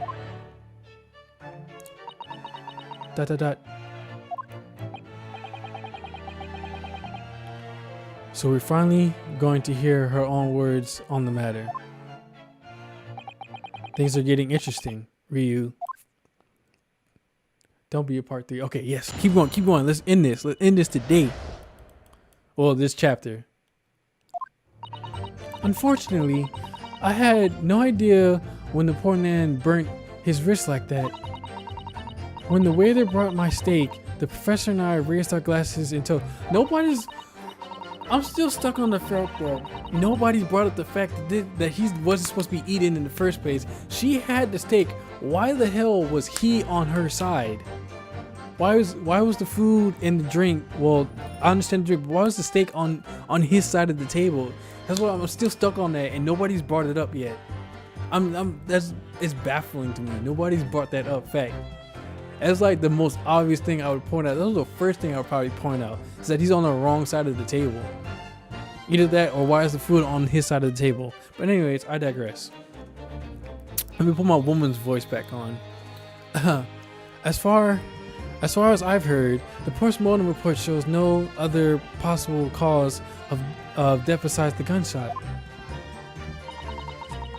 If there's some other way a man's life could be taken without leaving a trace, please do show me poison. But of course, this country's inferior investigative techniques probably wouldn't pick up on it anyway. You just basically ratted on yourself. That last statement was so sus. That most captivating and beautiful testimony will go down in the Supreme Court's history. Thank you. Oh, the judge being a simp too. No, we don't simp. The only person I simp for is that other Japanese woman. Oh, I think they're about to bring evidence. Oh, I think this is about to turn around. I think they're about to test that glass for poison. Anyways, I digress. Easy does it. I hope that is the last time I would have to study my lips with the coarse tones of your unbecoming tongue. Oh, forgive me. I do hope I haven't insulted anyone. Oh, simp. Not at all, not at all. It is a delight. It is a delight merely to hear you speak, dear lady.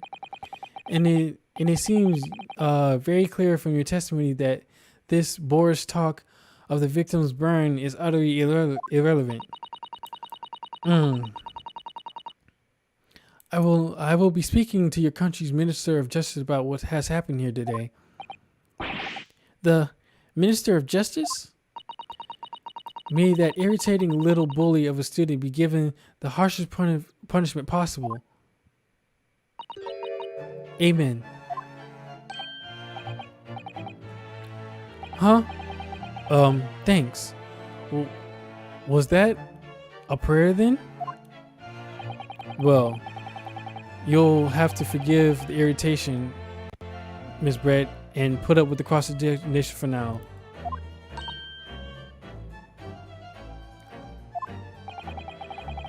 I expect you've noticed that this little bully of a student, as you put it,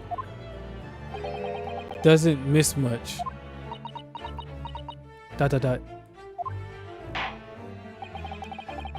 I'm sure I don't need you to remind you, counselor, that this will be your final cross-examination in this trial. If you fail to demonstrate any problems with this witness testimony, I will be ruling on the case immediately. Is that clear? ...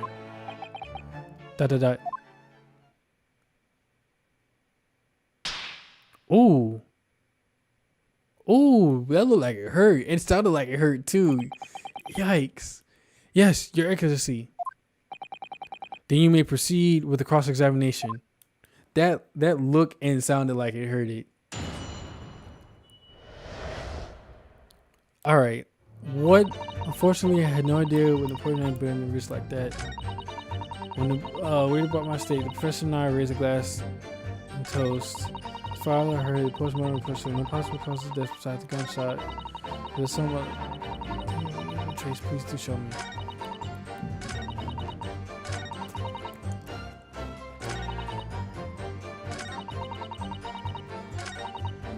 I want to talk about raise the glass and toast. I'm questioning her about this. As she testified before, you were drinking carbonated water. Is that right? Dr. Wilson was only permitted to drink water at the time, if you remember, which explains why he ordered that drink, correct, waiter? Exactly as you say, sir. Although, whether or not the professor actually drank any of the water when I delivered the steak on the table, I'm afraid I don't remember that. Damn you. Ah, I have enough English to understand that at least. For the benefit of the others in the court, it means bless you. No, it doesn't. Damn simp. Don't know English. I think it means exactly the opposite. Anyway.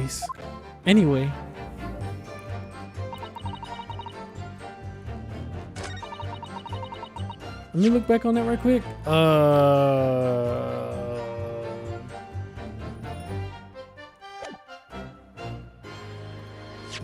Let's not accidentally press X. So let me look at his table again. I can't tell if that glass looks empty. That glass definitely looks empty. That glass looks full. He definitely drunk, but I don't think I should resent this yet. I think I should hold off for a bit. Let me see this one.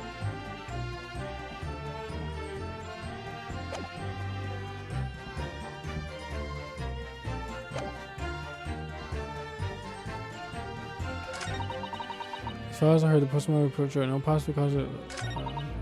Let me go back. Unfortunately, I had no idea when I'm present and talk to her about this. But his hand was on a searing hot plate for at least 3 whole seconds. You can't have not noticed. Do you think so? Let me ask you something. Sorry? Ever since I arrived in this courtroom, and even still now, the fly on those unsightly black trousers of yours has been wide open. You can't have not noticed, can you? Huh? What?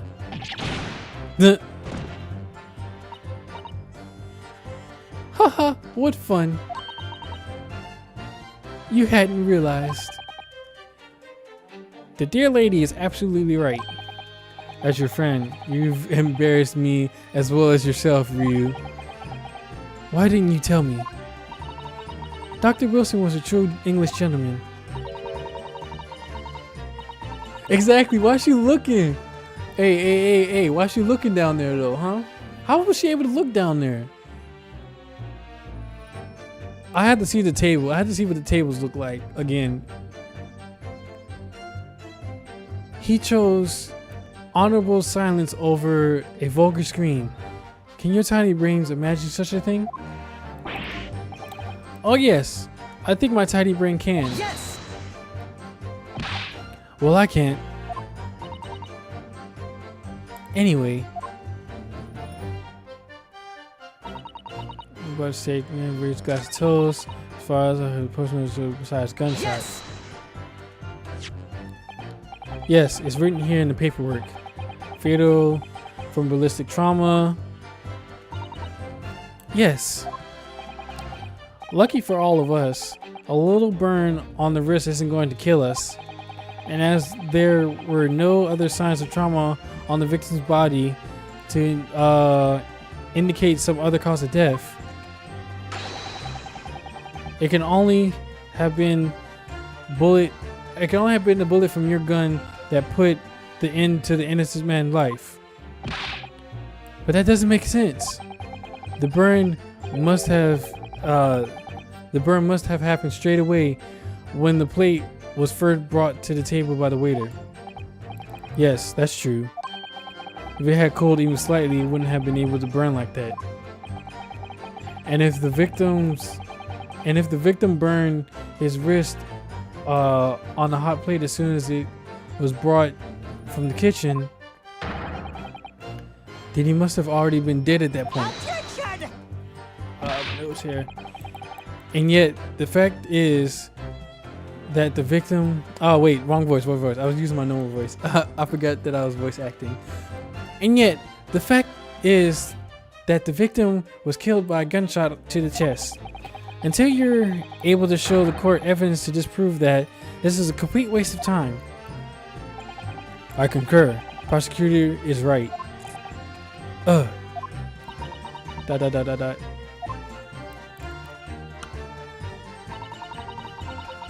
going to take him without a trace. Please do show me.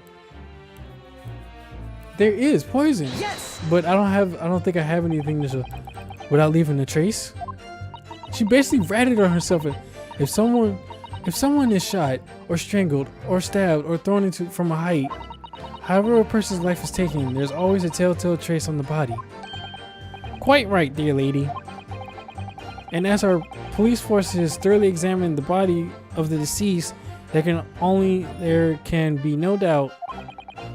Isn't that right, Inspector Hosonaga? As I've said, I always aim for a flawless investigation. There would have to be there would be physical traces with all those causes of death, that's true. But maybe there's some other way of killing someone that doesn't leave a mark. If, heaven forbid, you doubt me, young man, you're going to have to tell everyone how exactly you think the professor did lose his life. Otherwise, I'm afraid your argument falls rather flat, doesn't it? Oh no, perish the thought. Calling such a sweet young lady's innocence into question? Oh, my honor. I, Takatsuchi Ouchi, will cut down any who dare cast any aspirations. I feel like I said that wrong too. I'm bad with names. I'm bad with words. Please forgive me. Don't judge me too hard. Anyways, a way of killing someone without someone that leaves no trace. We need some evidence to back us up here. Yes, evidence. Do it. It probably wouldn't pick up on that anyway. Yes! Inferior? What do you mean by that? In the lands of the Great British Empire, the police store everything found at the crime scene for later examination. But in this country, you investigate once, and that's the end of it. Isn't that so? Quite right. The carnival is open for business as usual today, just days after the incident. Exactly, which means that even if the investigation... Wait. Huh? What does that mean? What does that mean? I feel like he has... I'm gonna keep reading, hold on. Exactly, which means that even if the investigation takes a different direction, vital evidence may be lost. Is there something I'm supposed to use for that? It doesn't even occur to your native detectives to try to pursue the crime scene. You're basically ratting on yourself. I'm trying to be as tactful about this as I can, you understand. Haha, a killer blow. The lady is for, oh, he's always been bleeding from his mouth this whole time. Yeah, when he coughs, he does have blood. I know that. He's been doing it ever since he was first introduced as a witness. The lady is as formidable as she is beautiful. Amazing. Amazing. He's actually admitting our police may be flawed. Perhaps prosecutor is finally starting to see sense. I'm not sure. He's always been coughing up blood this whole time he's been introduced. I very much doubt that. Still, there's something about what Miss Bush just said. There was a moment before when something didn't seem quite right. I gotta push that, but what do you think, Ryu? I think it's going terribly. No matter how much I pressure, I'm not turning up any new information. Yes, as suspected. She's a tough witness. We need to find a way to break her testimony, or the cross-examination will be over. But that would mean I have to find a way. There must be some clue somewhere to help us find a clink in her armor. ... Kazuma. Right, Ryu. There is one thing I've noticed, something that's been bothering me. Bothering you? You mean about Miss Brett? Actually, no. You gotta go finally bring it up? About the person standing next to her, Inspector Hosonaga. The detective? Yes, he seemed to react a little strangely to Miss Brett's last statement. I was wondering if it might have significant, if it might present an opening maybe. ... Alright, I have an idea. Try pressing on that last statement one more time. If you think so, but this time, instead of targeting the woman herself, let's see what we can get out of the detective. Alright then, I wonder what Cosmo's thinking. I'll find out soon enough, I suppose, once I press Miss Brett on the last statement again. Alright, let's head back then. Blah, blah, blah, blah, blah, blah. But of course, boom. Yes. We've read this already. That's a great British, blah, blah, blah, blah, blah, blah. Quite right, blah, blah. Skip, right there. Exactly, which means that even if the investigation takes a different direction, vital evidence may be lost. Yes, there it is again. The detective's reaction is just as the same as before. Why? Up until now, the detectives have been in the stand with Miss Brett as her interpreter. But things are very different now. For this testimony, the detective is just listening to what the Englishwoman has to say. This could be a golden opportunity. What do you mean? When people are actually testifying, they're usually very careful not to let anything slip. However, when they're listening to someone speak, you'll find they often let their guard down. You're right, look at him. He's lost in his own thoughts. It's time to pursue the man and his train of thought. Sorry, pursue? I'll explain how to do it now, Ryu. It's all to do with the witness marker. What marker? At the moment, we're focused on Miss Britt, who's the person actually making the statement. But by moving the marker left to right, you can turn your attention to other people in the stand. While you're looking at the other witness, you'll be able to pursue them with A. If you can catch the person at just the right time, you can uncover some new information to pursue. If you ever notice some strange atmosphere amongst the people on the stand, take a good look around. Alright then, so first I should move the marker across, okay, tutorial stuff, then pursue him with A. That's what was on his one. Here we go. Wait.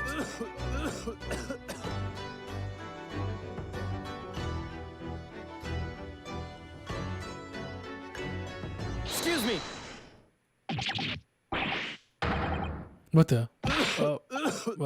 You're not gonna let me finish talking? I'm sorry. I didn't mean to shock you. He really was lost in his thoughts, deeply. It looked like you were thinking something just now, Inspector. Perhaps having heard what the lady next to you had to say. If there's something you'd like to say, please share it with the court. Objection! What is the meaning of this?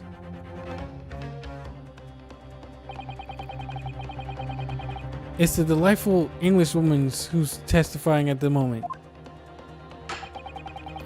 If you can't find fault with her testimony, then the cross-examination should be over immediately. Oh, is that how it works? Absolutely not. The detective is in the stand, which makes him a valid witness.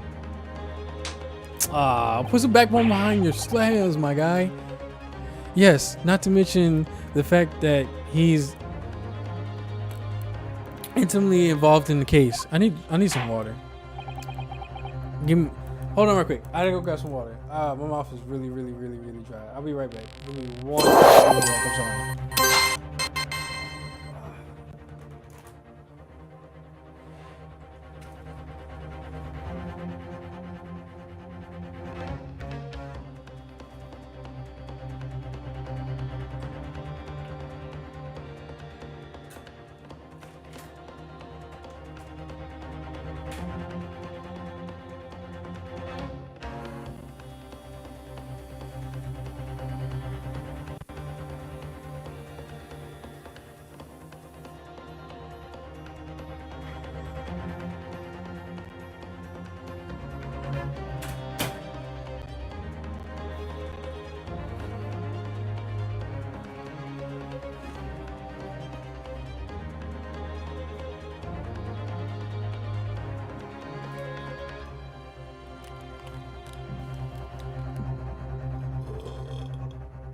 Ooh.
All right, I'm back.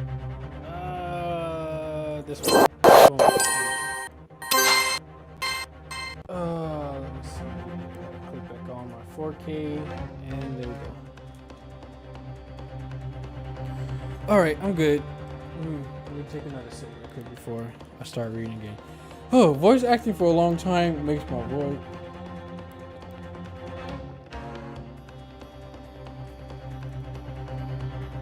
Oh, okay. Let's get right back into it. Inspector Hosonaga. Yes. Do you have something to add in relation to the statement just made by Miss Britt? That.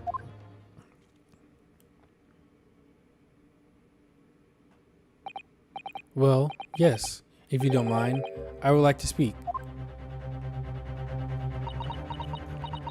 The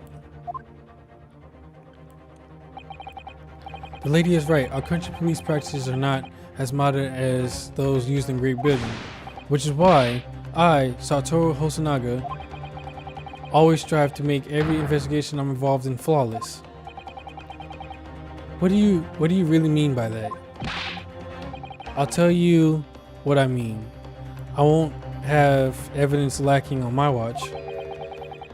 I'm not afraid to take everything I can from the scene of a crime.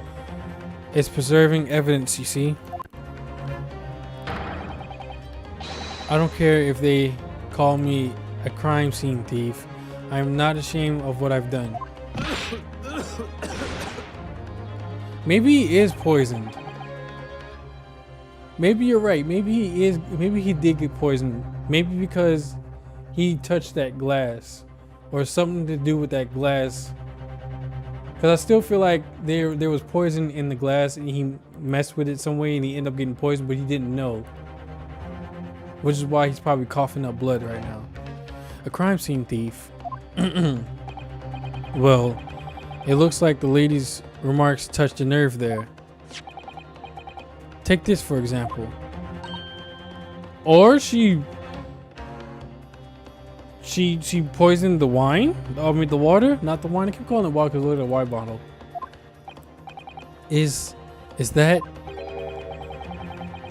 This is the bottle of carbonated water that I took to the victim tables on the day in question. And yes, this was all of its fizz, having been opened 3 days ago now.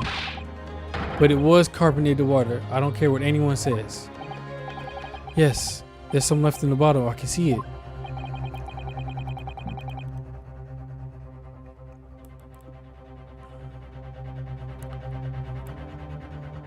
One day our police force will be among the best in the world. The time is coming, I guarantee it. Yeah, he's definitely poisoned.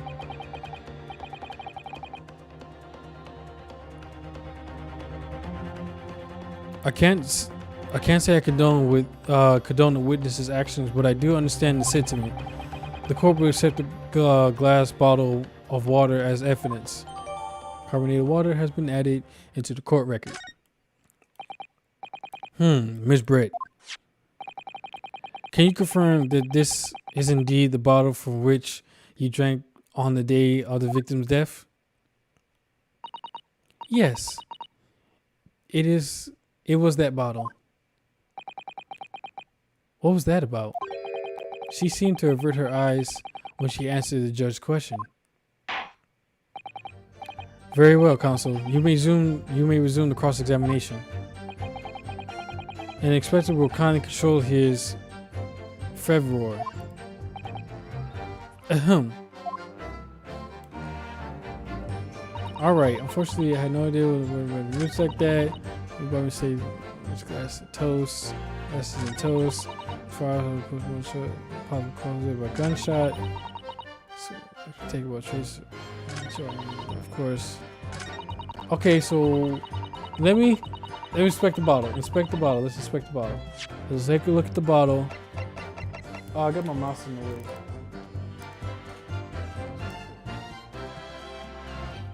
Ah, get out the way.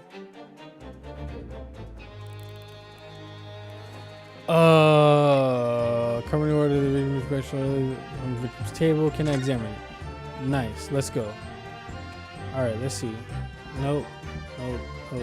Nope. Nope. Nope. All right.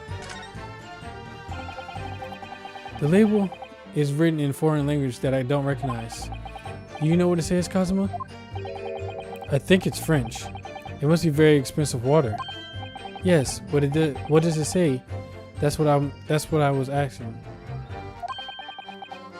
Then go to French and ask. You could just say that you don't know. Okay.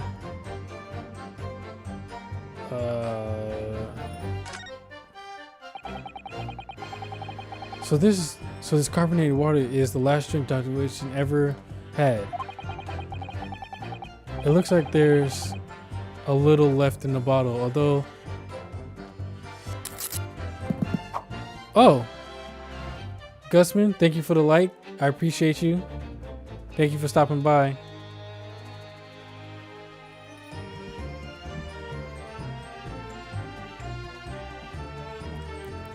Oh, of course. Go get you some rest, man. Thank you for stopping by. Yeah, Twitch, it saves on Twitch and YouTube and Facebook, so you'll be able to rewatch it anytime you want. I think it saves for about a week or two. I think it saves about a week.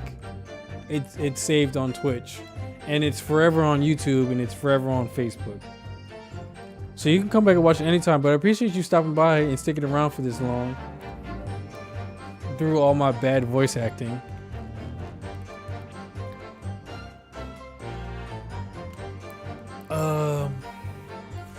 I'm getting a little tired too, but I gotta see this through to the end, all the way through. I gotta finish this out.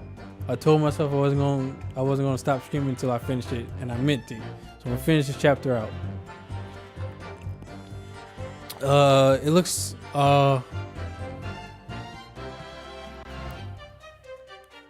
you have a good night as well. Whose voice? Oh, Cosmo. Okay. It looks like there's a little left in the bottle, although it's just plain water now. You know, I've been sweating so much, I absolutely parched. Please don't drink it. I'll just have a sip. of this to keep me going. No, Ryu, you can't do that. For one thing, that's evidence. You can't do drinking evidence. Oh no, you're right. We don't know what might be inside, do we? You never cease to amaze me, you, in more ways than one. ... I wonder, could there be anything in this water? What's the matter? You've gone quiet all of a sudden. I think I might have just worked out something, an interesting possibility.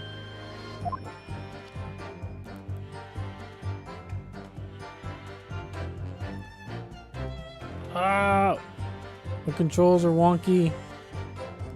Flip flop, flip flop, flip flop. All right, can I look at the Can I pour it out? No, of course not. All right, so do I just end?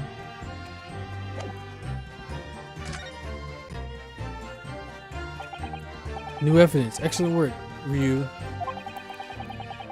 I never even thought of pursuing another witness over the current witness's statement. That was a great idea of yours, Cosmo. Well, it was all thanks to you noticing that the detective had reacted strangely to what the lady said. I'd never have guessed he had all that bubbling away under the surface. To be honest, you keep surprising me at every turn.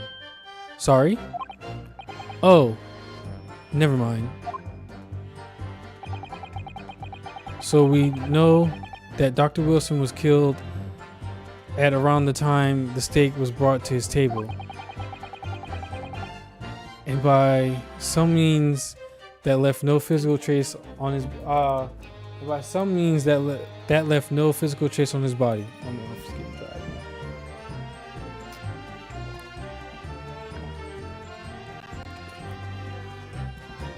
Oh shit, it's midnight. That's why I'm so tired. I didn't even know it was midnight. Alright, let me hurry up and finish this. If you can just demonstrate how it was done. Well, I do have one idea about that.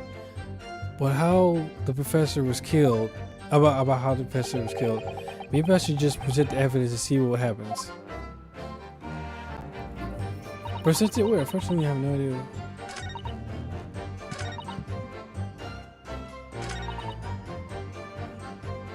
I should present it right here. Yes! What is this? The bottle of water? Actually, there is one method of killing a man without leaving a trace that comes to mind. ... Obviously, I'm referring to poison. We were right. Me and Sleepy were right. Poison? On the day of his death, we know that Dr. Wilson drank from this bottle of carbonated water. Could it be that there was poison inside? ...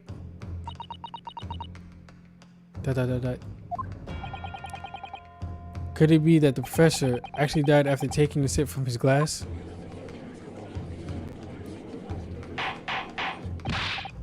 Order, order, order! And on that day, who was sitting at the same table as the professor and was able to slip the poison into his drink? There's only one person who could possibly done that. Giselle Brett, it was you. ... Objection! This is outrageous. There's just such a thing without a scrap of evidence. You little rookie imbecile. Have you even considered the delicate situation your country finds itself in now? Have you forgotten that we have only just signed in accordance of friendship with the British Empire?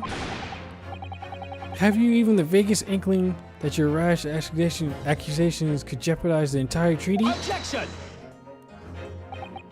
This is not a political arena. This is a trial to determine one individual's guilt with respect to one crime.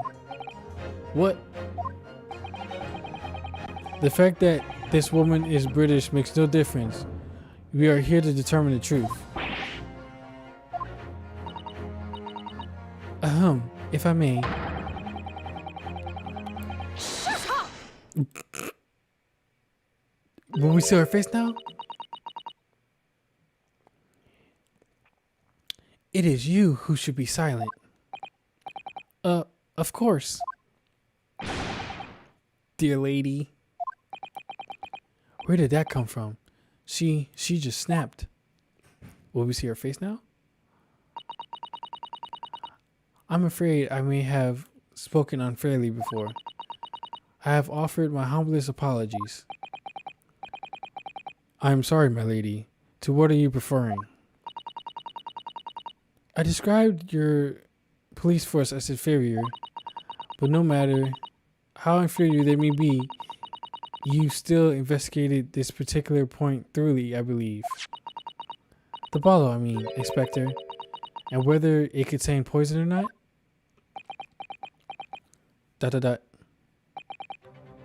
Of course. You did? Have you forgotten what my guiding principle is already? I strive for a flawless investigation every time. I don't believe it. Naturally, we tested the inside of the bottle and its contents. And? What did you find, Inspector? I ordered a test for every toxin that's available in this country at the present time. We could find no trace of poison of any description in the bottle of carbonated water, Your Excellency. What? Are you sure? The tests were miraculously carried out by the chief coroner himself. I'm not gonna scream. I keep telling y'all that. I'm gonna keep telling y'all that. I am very grateful to all you Japanese. You've successfully established my complete innocence in this horrid affair. Thank you. But of course, dear lady, the pleasure is all ours. I was so sure. This can't be right. Everything falls into place if he was poisoned. Thank you very much, Counsel. I think this recommendation has clarified everything. As the prosecution has asserted, a shot to the chest from this gun is the only conceivable cause of death. Furthermore, the accused, who by his own admission was holding this weapon, is the only possible culprit. I'm done for. The court wishes to apologize for the great inconvenience that this has caused you, Miss Brett. Oh no, I'm just glad the matter is resolved. Before proceeding, I must ask the counsel for the defense. Do you have any further new evidence to present the court at this point? Kazuma. ... I'm sorry, Ryu. I have nothing more. Well, if you excuse me now, I really must be leaving.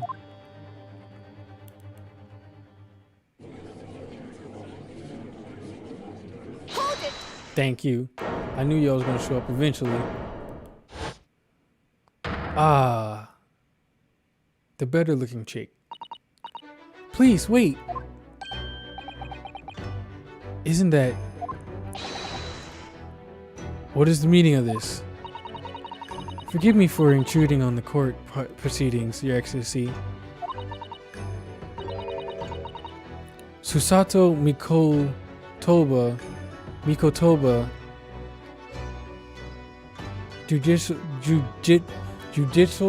judicial assistant to the defense. I can't say words.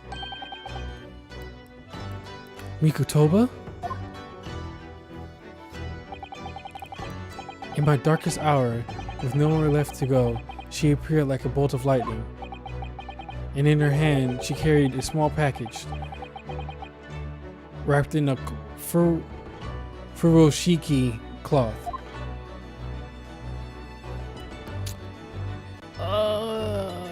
I knew it. All right, I'm debating on. I know I said I wanted to finish this by tonight, but it is midnight. Oh, did I lose my signal? Uh-oh. Uh-oh, what happened? Uh-oh. Uh-oh. Hold on.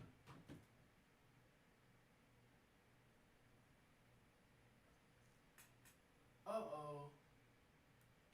What happened? Why did it lose connection?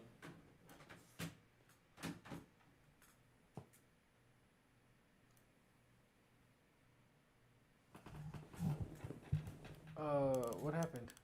Uh-oh. We have technical issues. Technical difficulties. What happened? Did my USB, my HDMI disconnect? Let me see. Disconnected and reconnected again.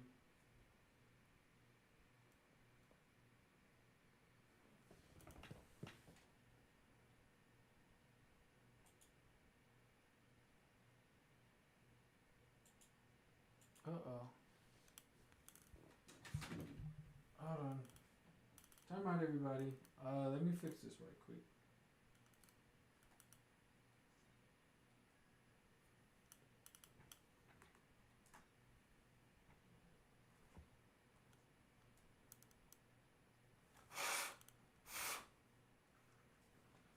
All right, let's see.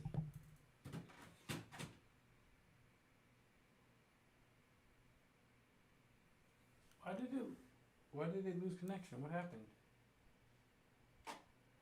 Let me close it out and then open it back. 1 second. 1 second. Let me minimize this. Move it over a bit.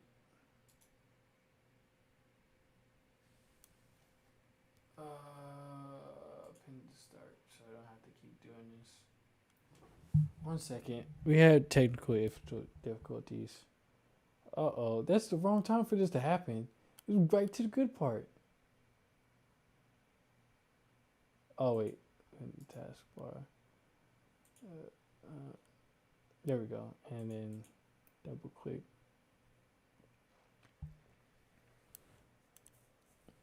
Why did it lose connection? There we go. Now I have to reconnect. Oh, man. I got to reconnect it. Streamlabs. There we go. Done.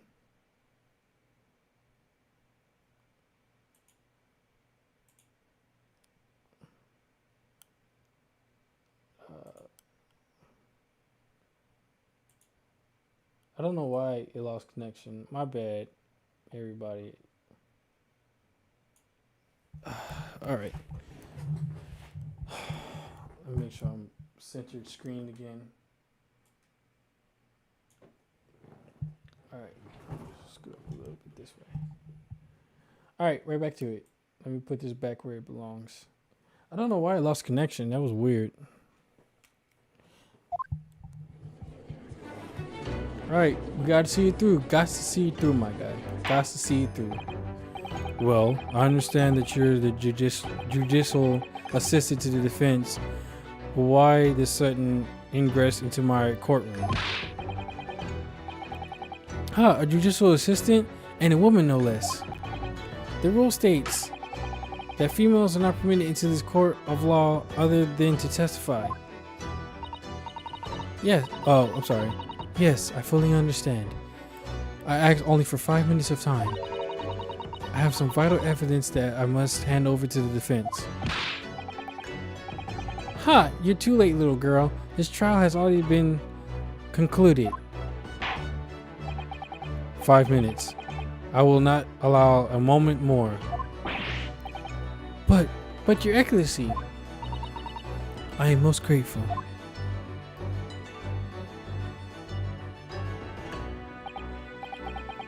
Who exactly are you? I'm sorry, there's no time. Please, simply accept this for now. What is this? A report about something, written in English. It's Giselle E. Brett's research. The English woman's?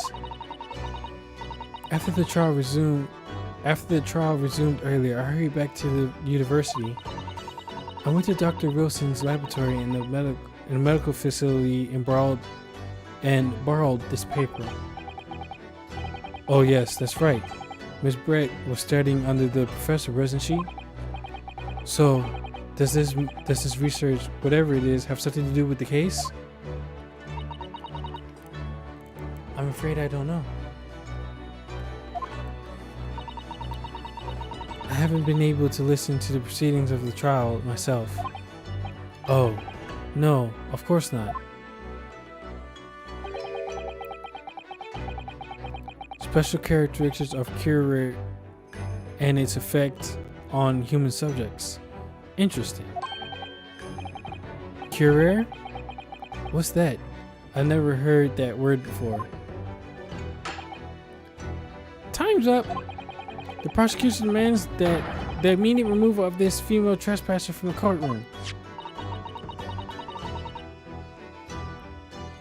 There was too little time for me to read it in detail, but I've summarized what I could on a note just beside the cover. If you think it could be valuable, please cast your eyes over it. This is wonderful. Thank you. Giselle's report has been entered into the court. Goodbye then, and good luck.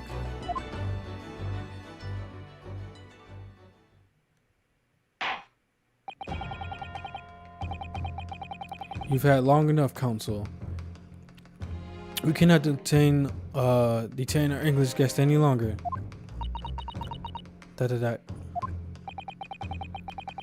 I ask the prosecution and defense now one last time. Does either side have any further evidence to present to the court? I presume not. But actually, let me read this. We ended this tonight. A poison made from bark of certain trees in the jungle of South America. Preservers have used it since ancient times to incubate their prey. It's a paralysis of the tired body and subsequent death, even in small doses. For the poison enters the body through a wound, affected by a bullet dart. Due to this ability to render acidic, it's believed that the toxin could have applications as an anesthetic. However, a solution for the respiratory arrest caused as the result of the full body paralysis must be found first, or the patient will die of suffocation. Well, caught you red-handed.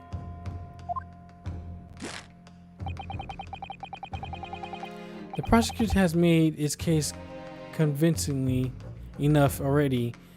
Nothing more to add, Your Excellency. Ryu, we're out of options here. This really is our last chance. Yes, I know. Your Excellency, the defense does have new evidence. That look. That unyielding stare of a true Japanese warrior. Well, Miss Brett? Yes, Your Excellency. If you wouldn't mind, perhaps you could grace us with your presence a little longer? It's a delightful invitation, but I'm afraid it's not so very long until tea time. Oh, well. Forgive me, Miss Brett. It seems I wasn't clear. I realized it was phrased as a question. However, I must ask you to treat this as an order. I've said it many times before, but the Japanese language makes no sense.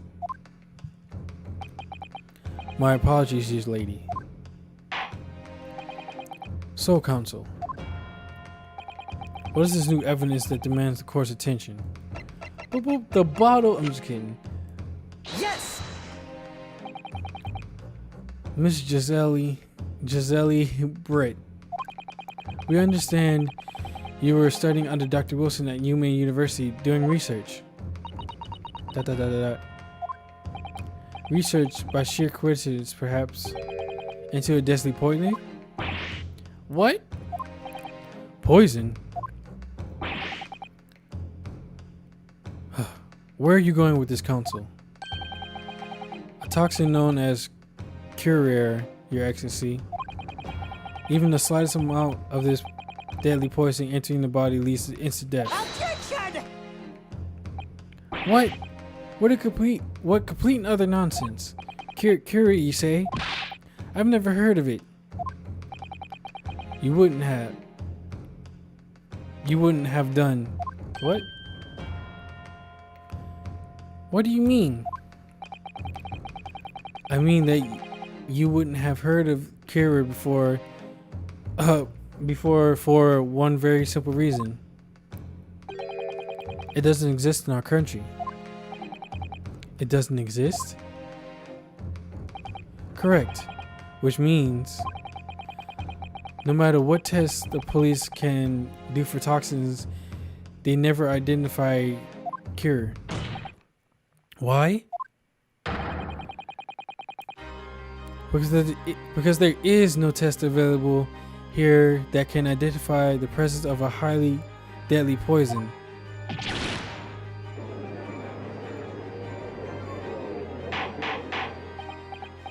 Order, order, order!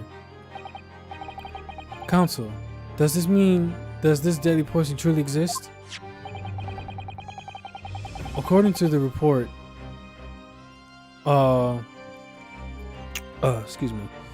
according to this report, authored by the visiting research student from England, curare has long been used by the tribes people of South America as a poison to lace their arrows. It seems that it's reasonably well known among European doctors and scientists. To lace their arrows? The report states that it is produced from the extract of tree that grows deep in the Amazonian jungle, and it was first brought back to Europe at the turn of the century by explorers.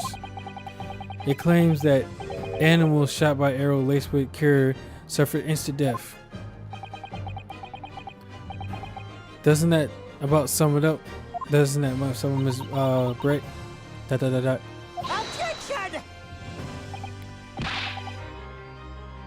Triumphantly, these aspirations are only triumphantly. To start with, if the victim had been administered some of the so-called deadly poison, he would have been squirming and writhing in pain, and the other diners would have surely noticed. That's true. What do you have to say to that, Inspector?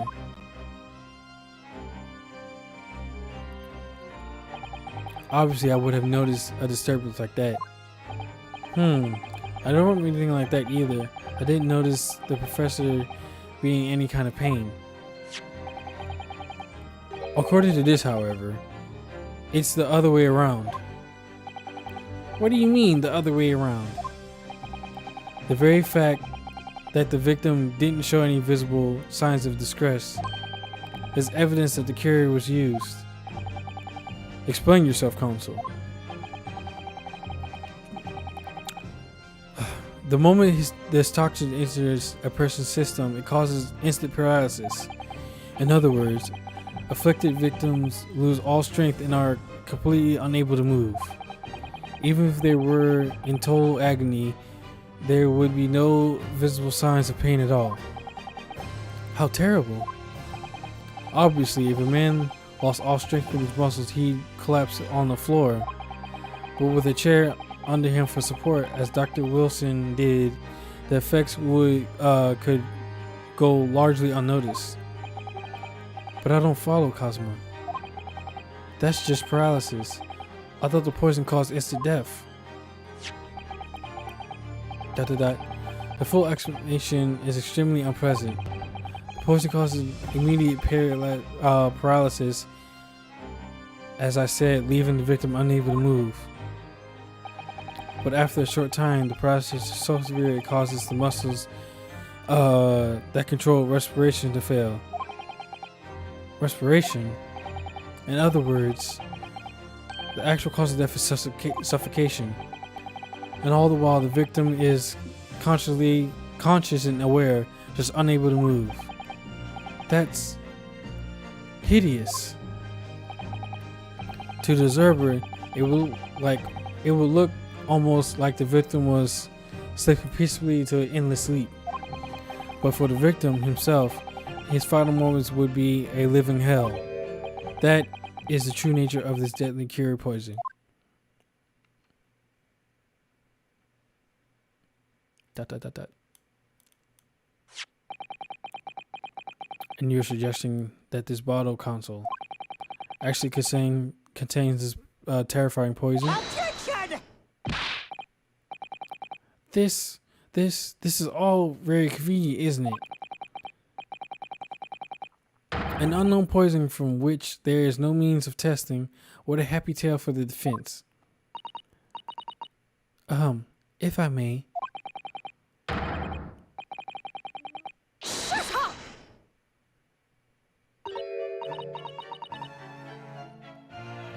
It is you who must be taught. Of course. Dear lady, oh my god. Dot dot dot.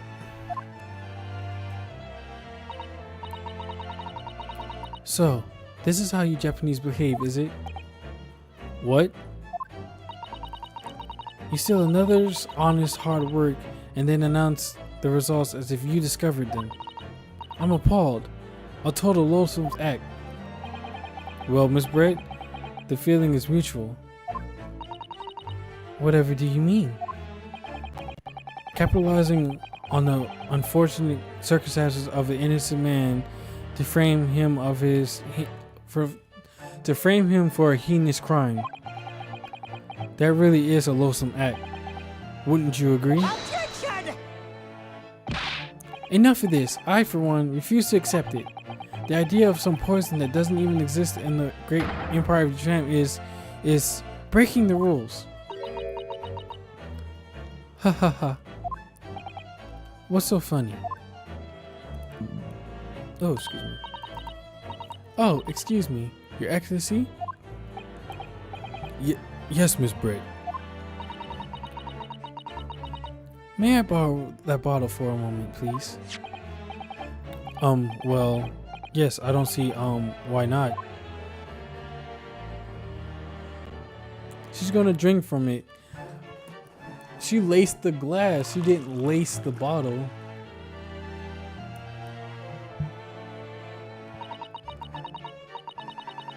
Don't get too big for your boots, you insignificant little island boys. Sorry? To an English woman such as myself, this whole affair is a farcical comedy. Your little police games and these foolish courtroom antics, it's laughable, really. But I'm getting bored of it all now. It's time for the games to end. Cheers.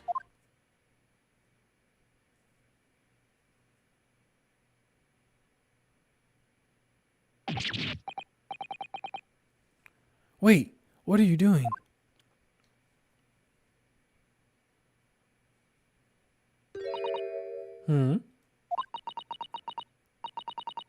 No sparkle left at all. How appropriate for this shabby affair.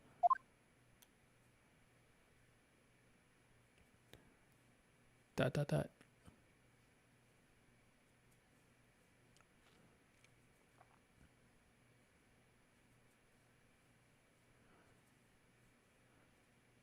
I think this tutorial is way longer than Phoenix Wright's tutorial. Dang. Goodness, whatever is the matter, you all look quite stunned. Dot dot dot. So, no cure? The bottle was clean.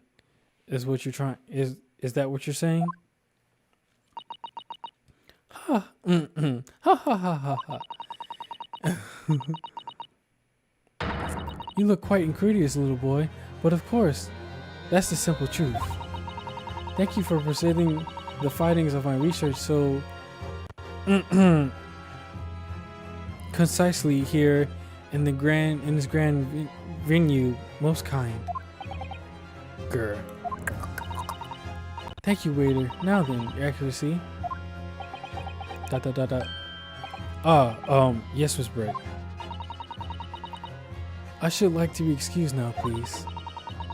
I think I've gotten more than enough of my time for the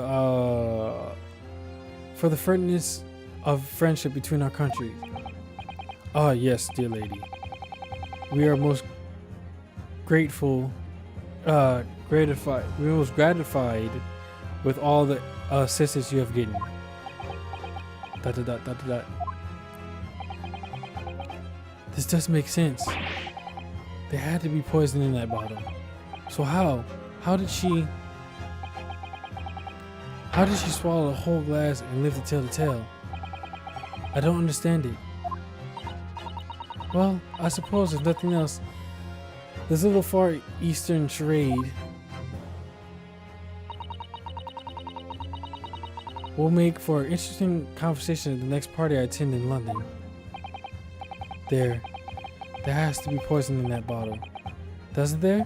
It's the glass. I said it was the glass. But they can't have been because otherwise she would have been kneeled over dead. Come on, Ryu. We have all the clues now. The bottle of water contains no poison.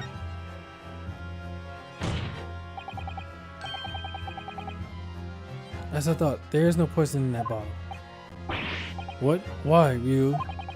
Isn't it obvious? If there was poison in the bottle, she'd be dead by now. Dot dot dot.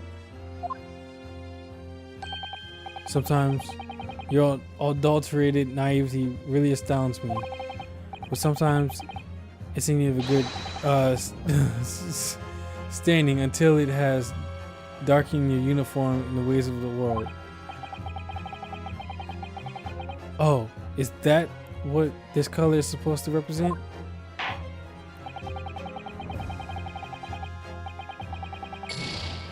What?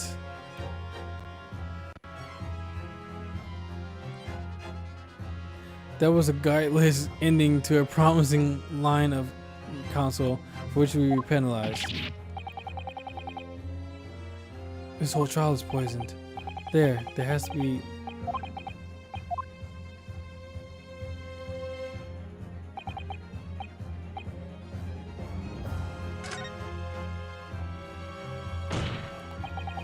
A corporate did put poison into. Oh! The defense refused to change his position. But you said the bottle, not that the water was whatever. Okay, continue. You're serious? Objection! Fool, are you blind? There's no possible way the bottle contained any poison. I mean, we just saw Miss Brett drinking the water from it. That's right. Which rather complicates your argument, I think. And I believe, and I believe that complication can be explained. How exactly? Dot dot dot dot dot. I need to think through all the things that don't quite add up here, one by one. I'm sure the answer is in evidence we have in the courtroom somewhere. It has to be. Very well. Defense truly sends the search this claim. Then I must ask you to support this accusation with evidence. What explains how the witness was able to consume this supposed poison while they're unscathed? It has to be this one. Yes! Should have say the accuser is the only real source of complication in this case. You have to think harder than that, defendant. I thought it was bad. I'll try to find something better to support the evidence. You're making this complication more complicated than it needs to be. Alright, I'll do my best to find an answer that fits. If the the wretched accused, truly intends to assert this claim with evidence, what explains the witness was able to consume his supposed poison without poisoning water unscathed?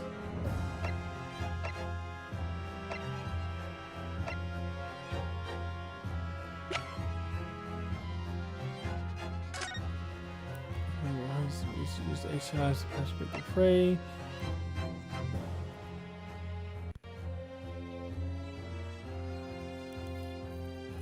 Oh, through a wound that's affected by the.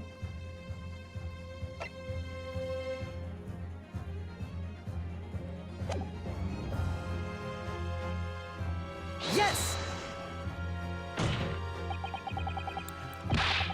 The answer to this riddle is right here in Ms. Britt's own research report. Attention! That's not a valid explanation. No. After all, you don't speak English. The report is utterly English.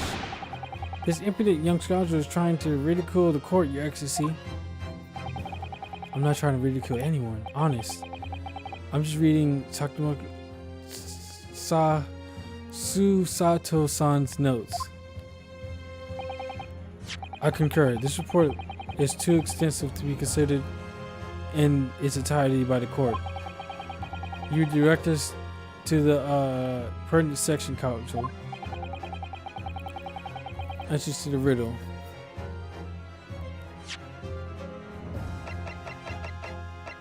Would it be practical applications? Root of entry. Special character.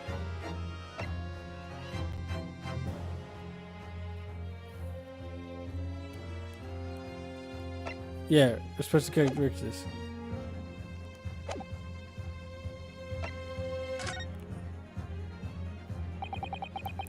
We've been hearing a lot about this Kruger poison,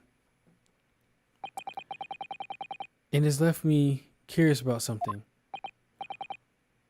Oh, counsel? Well, it sounds as though indigenous hunters have been using this poison for years and years to lace the heads of arrows that they shoot at whatever prey they're hunting. So we've been led to believe, yes. And the point of hunting is to catch prey to eat. Get to the point, please. But if they were to use these laced arrows, doesn't that mean there would be traces of poison left in the prey that hunters were going to eat? Yes, good point. So surely the hunters wouldn't want to eat their prey, would they? Because they'd be eating poison. Good gracious, counsel. No, that would be madness. But I actually found the answer to that conundrum in this research paper here. Under special characteristics, it says. The poison starts to work after entering the body through a wound. Through a wound, you say? I see, that makes sense. Yes, the mention of that peculiar detail seems a little strange to me though. ... But it makes sense when you interpret it, when you interpret what's written like this. When the current enters the body through an open wound, it has a terrifying poisonous effect. However, when it enters the body via the mouth, it has no poisonous effects whatsoever. What? Miss Brett, you authored this research. You knew create special characteristics. and you knew that you could make a spectacle of drinking that water without any danger to yourself. ... You meddling little... Oh, it was alive? It's It's alive? Oh my god. Well, were you? It turns out you're even better lawyer than I thought you'd be. Really? Me? A lawyer? Objection! All this poison talk is fascinating, I'm sure. But I fail to see how it possibly... So, the ill-breed puppy has a new toy to play with. Some facts he read in the book. But I'm afraid knowledge doesn't suit you, little boy, and only makes you look silly. What are you trying to say? Your schoolboyish logic has a fatal flaw. Schoolboyish? Flaw? As even your brain has managed to deduce cure is safe to ingest, it seems likely that its effects are nourished by the acidic nature of gastric succus. Oh, yes, well, of course. Gastric suckers? Gastric suckers? What are they? So, if this lethal poison is completely harmless when drunk, the professor wouldn't have died when he swallowed it, wouldn't he? Ah, that's right. Good gracious. Good gracious. That's basic science. Science that even a schoolboy should be able to understand, no?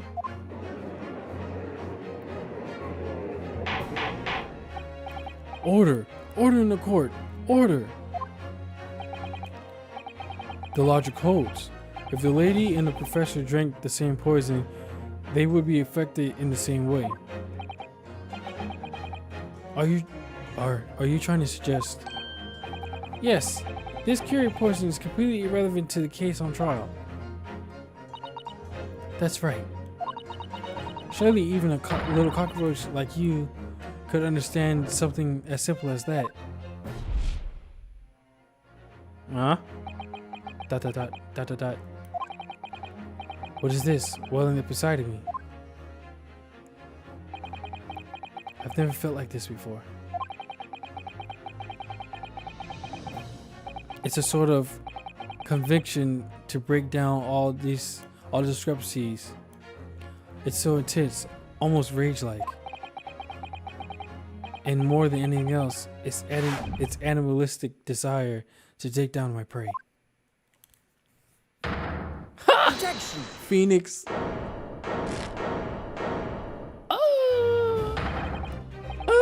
There we go. That's my boy. That's my boy. I don't think so, Miss Giselle Brett. How dare you use that tone with me? You know very well that there is no fatal flaw here. You know exactly why, even though both you and the victim swallowed the same poison, you are alive, but Dr. Wilson is dead. Counsel, I'm sure I don't need to remind you, you must provide compelling evidence. As we all know that this poison is completely harmless when ingested. Why would Dr. Wilson alone have been killed by the cure?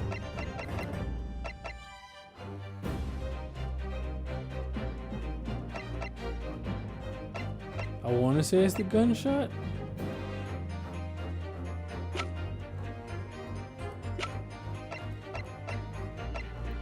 Let's go for the gunshot. Take that! No, I'm sorry, counsel. That's by confidence. Huh? Listen, Ryu. There's no need to overthink this. toxins come into play when the poison enters the body via wound. Right. So that can only mean that when Dr. drank this water, he must have had a wound somewhere that let him the poison in. Exactly. So we evidence prove Chris had a wound inside his mouth. Oh! Of course.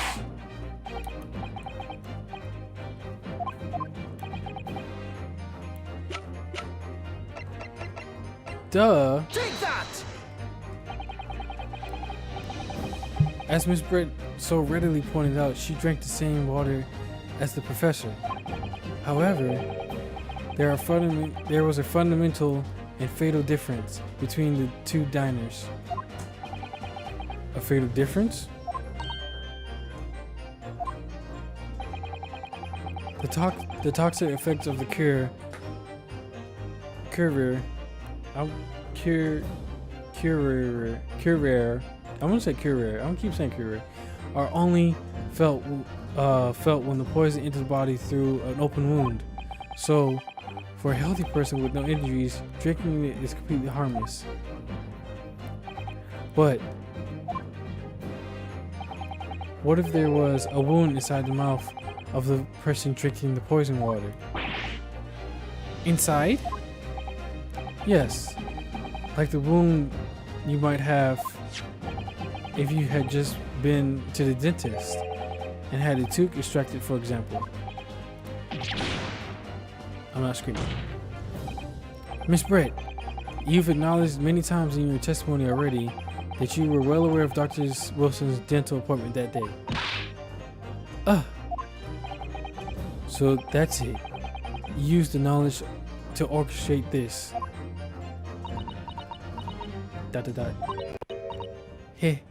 Heh. Is she laughing? I don't like to repeat myself, but honestly, I can't resist. These childish courtroom games and your half-baked arguments are also puerile. What do you mean? Don't worry, little schoolboy. You'll find out soon enough.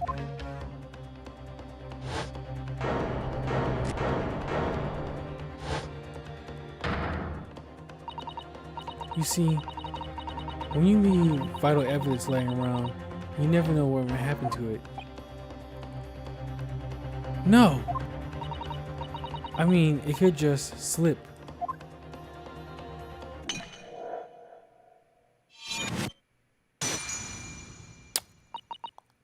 Oh dear, how careless of me. I'm afraid some crucial evidence may have just been tragically destroyed.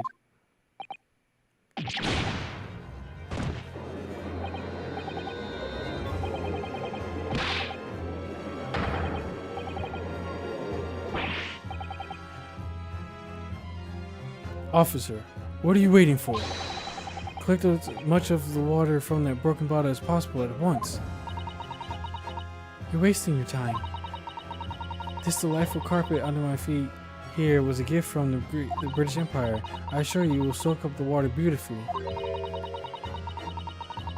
You have neither the technology nor the presence of mind to recover it.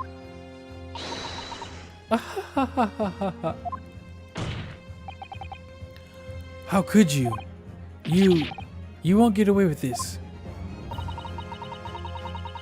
You can thump the bench and shout as much as you like, little boy, but I'm afraid we'll never know now, will we, if there really was poison in the bottle or not. And let's not forget, we still have some very compelling evidence left intact. Isn't that right? Counsel for prosecution. Oh, yes, of course. You're referring to this photographic print opportunity, dear lady. That's right. And really, looking at this photograph, it's as clear as day, isn't it?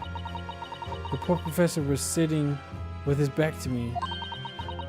So, of course, the only person who could have shot him From the front is his little schoolboy. Objection!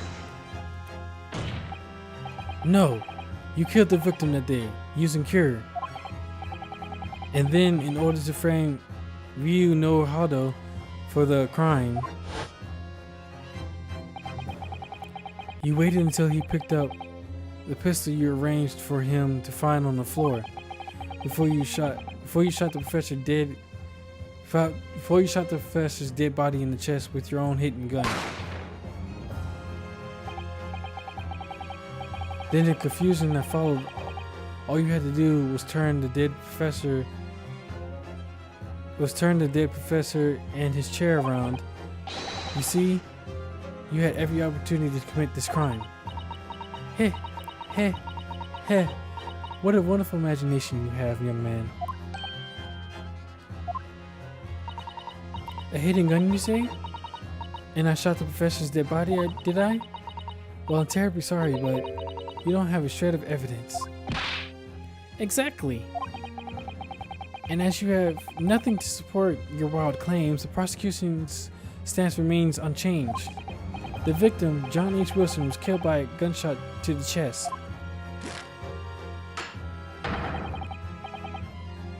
Delivered in cold blood by the accused Ryu Nosuke Naruhodo. Ugh. This is unbelievable. How could this happen? How could this be happening? We had her, but now, is she really going to get away with this? The way she destroyed the evidence was obscene. Ryu. Yes. We've come this far, but now you're the only one who can finish it. What? What do you mean? We've lost a vital piece of evidence, it's true. So if there are any clues left for us to use now, they must be in your head. In my head? You told me before that your powers of observation were the only thing that you could really depend upon. Well, yes, that's true, but I didn't manage to notice that this woman was a foreigner, was a swan on her head. So think back again now. Try to remember the very last detail about the scene that day. Everything you saw, everything you felt, every color, every smell.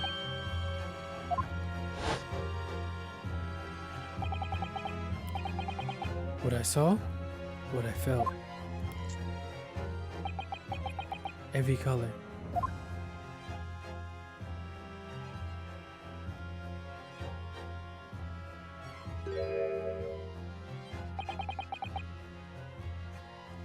It's Cosmo, right? Somewhere in this vibrant memory of this scene, of the same scene in my head, could there be another clue to expose the identity of the killer?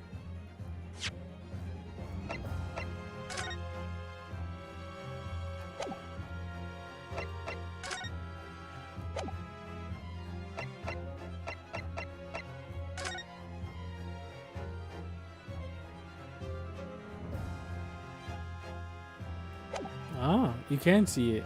It is discolored. Actually, Cosmo, I think I might have something. Thinking back over everything I saw, I think I might have uncovered another clue. Haha.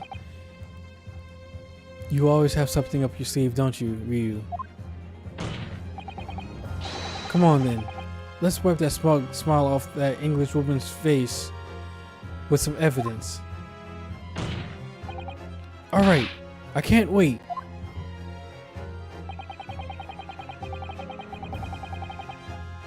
It's been nagging me for a while that something feels amiss in my memories of that day. Whatever it is could be the key to arriving at the truth about all of this.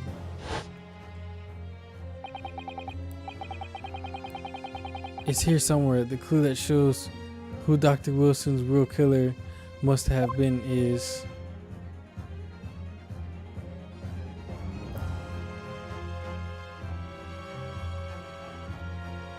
Well, Take duh. that! It's obviously the blood spot. Inspector Hosonaga, answer me this. Dot dot dot. Yes. What is it? He's still miles away, probably thinking about that bottle being smashed.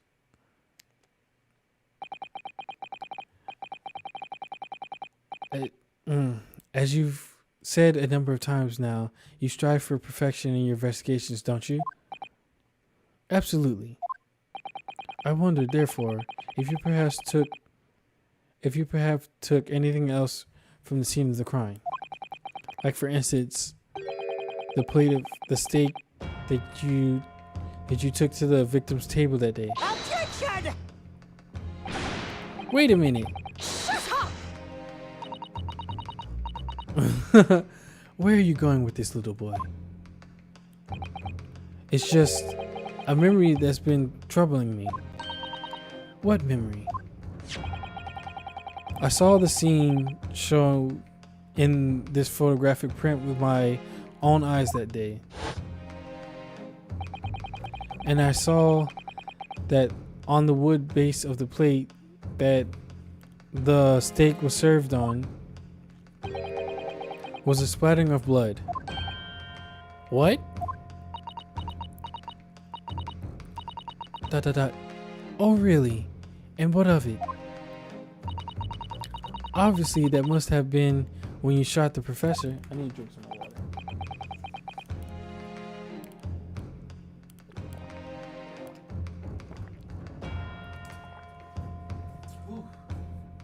I'm at the final stretch. Final stretch. Let's go.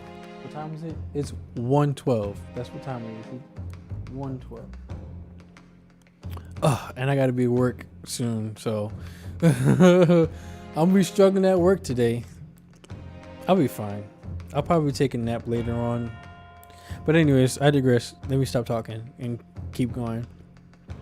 No, that can't be the case.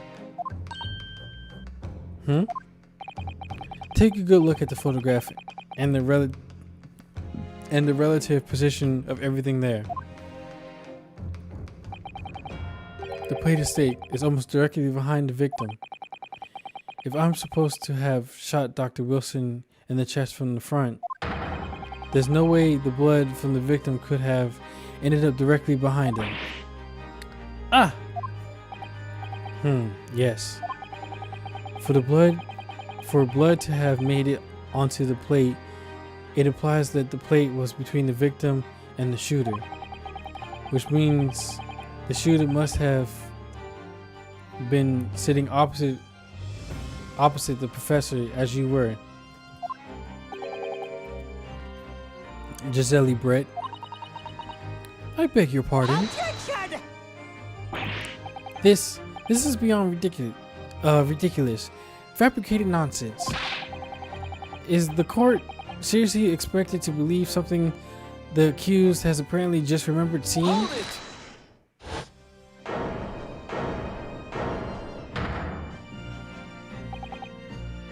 This could be the moment that my entire career in the police force has been leading to. Inspector, you mean... Yes, I took the plate. In the interest of preserving evidence from the scene of the crime.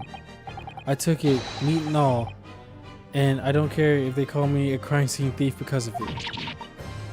You did what? I took the steak that you have been eating, Miss Brett. I took the steak that the sergeant had been eating. I did it all in the name of justice. I like him. He's all right. I didn't like him at first, but now I'm starting to like him. Then we can find out for sure what happened. Then we can find out for sure whether or not there's a bloodstain on Miss Brett's plate. You must examine it now.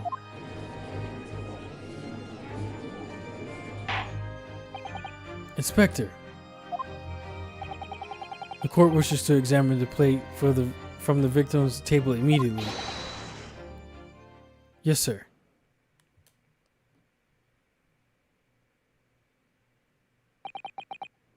Sorry for the delay. Here's what you ordered, the steak.